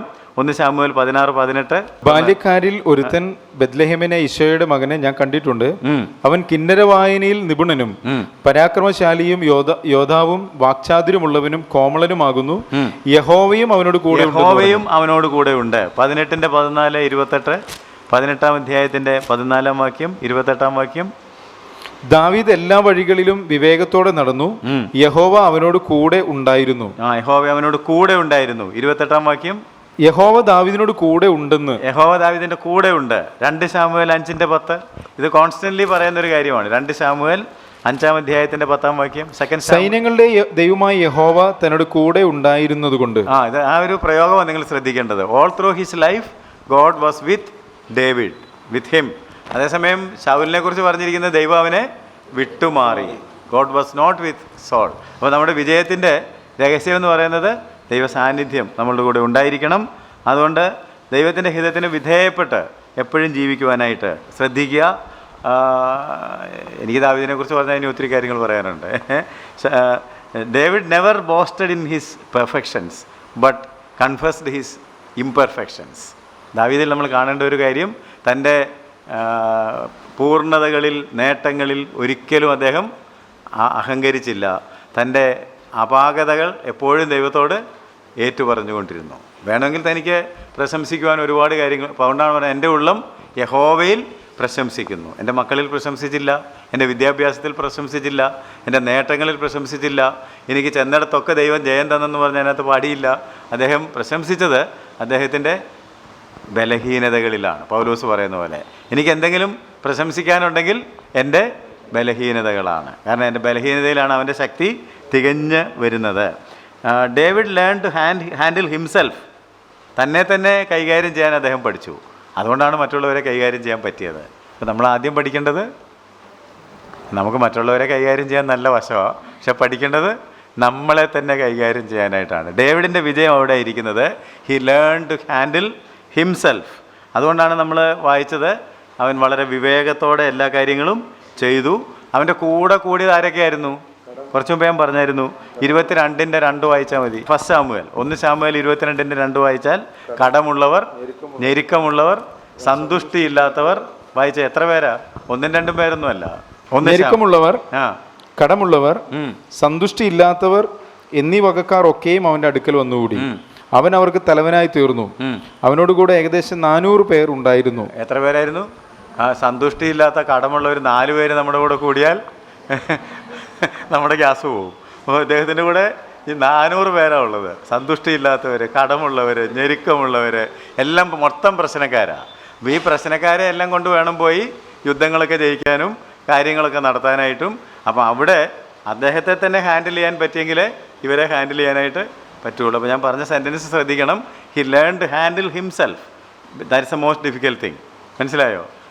നിങ്ങൾ കമ്പനി മാനേജർമാരെയൊക്കെ കാണുന്നുണ്ടായിരിക്കും. ഏതൊരുത്തനെയും നേരെ നിർത്താനും വിറപ്പിക്കാനും ഒക്കെ നമുക്ക് സാധിക്കും. പക്ഷെ അവൻ്റെ കാര്യം ഒന്ന് നേരെയാക്കാൻ ചോദിച്ചാൽ അതിന് കേൾക്കുന്നില്ലെന്ന് തോന്നുന്നു. എൻ്റെ കാര്യം ആര് നേരെ ഒന്ന് ശരിയാക്കി തരുമെന്നുള്ളത് പുള്ളി ചിന്തിക്കുന്നുണ്ടായിരിക്കും, ചിലപ്പം ഈഗോ കാരണം പറയത്തില്ലായിരിക്കും. So it's very difficult to handle yourself, അല്ലേ? നമുക്ക് നമ്മളെ തന്നെ ഹാൻഡിൽ ചെയ്യാനാണ് ഏറ്റവും, അത് അദ്ദേഹം പഠിച്ചു. Also in trials and troubles he trusted in God. കഷ്ടതകളുടെ നടുവിൽ ദൈവത്തിൽ തന്നെ ആശ്രയിച്ചു. Always waited for God. ദൈവത്തിൻ്റെ സമയത്തിനായിട്ട് എപ്പോഴും താൻ കാത്തിരുന്നു. അതുകൊണ്ട് സങ്കീർത്തനം എഴുതിയിട്ടുണ്ട്, ഞാൻ യഹോവയ്ക്കായി കാത്ത് ഇരുന്നു എന്ന് നമ്മൾ വായിക്കുന്നു. And he learn to fight also. യുദ്ധം ചെയ്യാൻ ആട്ടിടയനായിരുന്നെങ്കിലും അദ്ദേഹത്തിന് എന്തറിയാമായിരുന്നു? അദ്ദേഹത്തെക്കുറിച്ച് പറഞ്ഞ കാര്യങ്ങൾ 16-ാം അധ്യായത്തിൻ്റെ 18-ാം വാക്യത്തിൽ എന്താ നമ്മൾ വായിച്ചത്? 1 സാമുവേൽ 16:18 തന്നെ പരിചയപ്പെടുത്തുന്ന ആള് പറയുന്നത് എന്താണ്? അവൻ കിന്നരവായനയിൽ നിപുണനും പരാക്രമശാലി യോദ്ധാവും. കണ്ടോ? വായനയിൽ നിപുണനും അതേസമയം തന്നെ a man of valour, mighty man of valour ആണ്. പരാക്രമശാലിയും യോദ്ധാവും, ഓൾസോ എ സോൾജിയർ. അപ്പോൾ ഒരു മാർഷ്യൽ സ്പിരിറ്റ് ചെറുപ്പത്തിലെ അദ്ദേഹത്തിൻ്റെ. അതുകൊണ്ടാണ് ഗോലിയാത്തിനെയൊക്കെ ഈസി ആയിട്ട് കൊല്ലാൻ പറ്റും. ഒരു ധൈര്യം വേണ്ടേ, ഇല്ലേ? ഗോലിയാത്തിനെ പോലെ ഒരുത്തിനെ ഒറ്റയ്ക്ക് നേരിടണമെങ്കിൽ അപ്പോൾ ആ ഒരു ഫൈറ്റിംഗ് സ്പിരിറ്റ് ചെറുപ്പത്തിൽ ഉണ്ടായിരുന്നു. നമുക്കും പോരാട്ടം ഉണ്ടെന്നുള്ള കാര്യം മറന്നു പോകരുതെന്നാണ് ഞാൻ നിങ്ങളെ ഓർമ്മപ്പെടുത്തുന്നത്. മറ്റൊരു കാര്യം കൂടി, 1-2 കാര്യം കൂടി ഓടിച്ചാൽ പറഞ്ഞോട്ടെ. നമുക്കൊരു ശത്രു ശൗലിൻ്റെ രൂപത്തിലുണ്ടായിരുന്നു. അതൊരിക്കലും ദാവീദിനെ ഹാർഡൻ ചെയ്തില്ല, അവനെ കൂടുതൽ സോഫ്റ്റ് ആക്കിയതേ ഉള്ളൂ. ഞാൻ പറഞ്ഞ മനസ്സിലായോ? നമുക്ക് വാശിക്ക് പകരം വാശി കാണിക്കുക അല്ല, റിട്ടേൺഡ് ലവ് ഫോർ ഹേറ്റ്രഡ്. എന്തുമാത്രം ശൗല് തന്നെ ഉപദ്രവിക്കാൻ ശ്രമിച്ചോ അത്രയും തിരികെ കൊടുത്തത് എന്താണ്? മുഴുവൻ സ്നേഹമാണ്. അതോ അതേ നാണയത്തിൽ തന്നെ തിരിച്ചടിക്കുകയാണോ ചെയ്തത്? ഇതൊക്കെയാണ് യേശു നമ്മളെ പഠിപ്പിച്ചത്. ശത്രുക്കളെ സ്നേഹിക്കുക എന്ന് പറഞ്ഞു. കേൾക്കാൻ എളുപ്പമാണ്, പക്ഷെ ചെയ്ത് കാണിച്ച ഒരു മനുഷ്യനാണ് ദാവീദ്. യേശുവും ചെയ്ത് കാണിച്ചിട്ടുണ്ട്, ദാവീദ് അതാ കാണിച്ചത്. വേണമെങ്കിൽ ഒറ്റ കുത്തുള്ളെന്നൊക്കെ പറഞ്ഞപ്പോഴും നിങ്ങളതിനെക്കുറിച്ച് ചിന്തിക്കുകയാണെന്നുണ്ടെങ്കിൽ ശൗല് 5 പ്രാവശ്യം ദാവീദിനെ വകവരുത്താനായിട്ട് കുന്തം ചാടിയിട്ടുണ്ട്. 19-ാം അധ്യായം മാത്രം നിങ്ങൾ വായിച്ചാൽ മതി. 19:10, 15, 20, 21, 22 വാക്യങ്ങൾ വായിച്ചാൽ പിന്നെ വായിച്ചാൽ മതി. ഈ വാക്യങ്ങളിലെല്ലാം പറഞ്ഞിട്ടുണ്ട്. ഞാനിപ്പോൾ പറഞ്ഞത് ചാപ്റ്റർ 19, 10, 15, 20, 21, 22 ഈ വാക്യങ്ങളൊക്കെ വായിച്ചാൽ ചുവരിനോട് ചേർത്ത് ഒരു വാക്യം വായിക്കണോ? അപ്പോൾ ശൗൽ ദാവീദിനെ കുന്തം കൊണ്ട് ചുവരോട് ചേർത്ത് കുത്തുവാൻ നോക്കി. അപ്പോൾ ശൗൽ, ഞാൻ അവനെ കൊല്ലേണ്ടതിന് കിടക്കയോടെ എൻ്റെ അടുക്കൽ കൊണ്ടുവരുവിൻ എന്ന് കൽപ്പിച്ചു. അപ്പം അങ്ങനെ എത്ര സന്ദർഭത്തിൽ വേണമെങ്കിൽ കുത്തി കൊന്നു കളയാമായിരുന്നു. പക്ഷേ ഏതെങ്കിലും ഒരു സന്ദർഭത്തിൽ ഇവനിട്ടൊരു കുത്തു കൊടുക്കണമെന്നോ അവനെ നോവിക്കണമെന്നോ ദാവീദ് ചിന്തിച്ചിട്ടുണ്ടോ എന്ന് ഞാൻ ചോദിച്ചത്. ഉണ്ടോ? അപ്പോൾ അതിൻ്റെ അർത്ഥം എന്താ? ഇങ്ങോട്ട് കൊല്ലാൻ വന്നവനെയും അങ്ങോട്ട് സ്നേഹിക്കുന്നവനായിരുന്നു ദാവീദ്. അതാണ് he learn to handle himself എന്ന് ഞാൻ പറഞ്ഞതിൻ്റെ അർത്ഥം വല്ലതും മനസ്സിലായോ?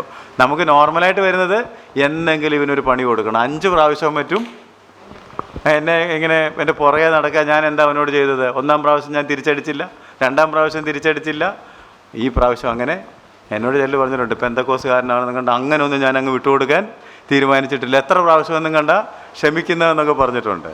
എത്ര പ്രാവശ്യം ക്ഷമിക്കേണ്ടത്? 7-70 വട്ടം മതിയോ? അങ്ങനെ ഒരാൾ ചോദിച്ചു.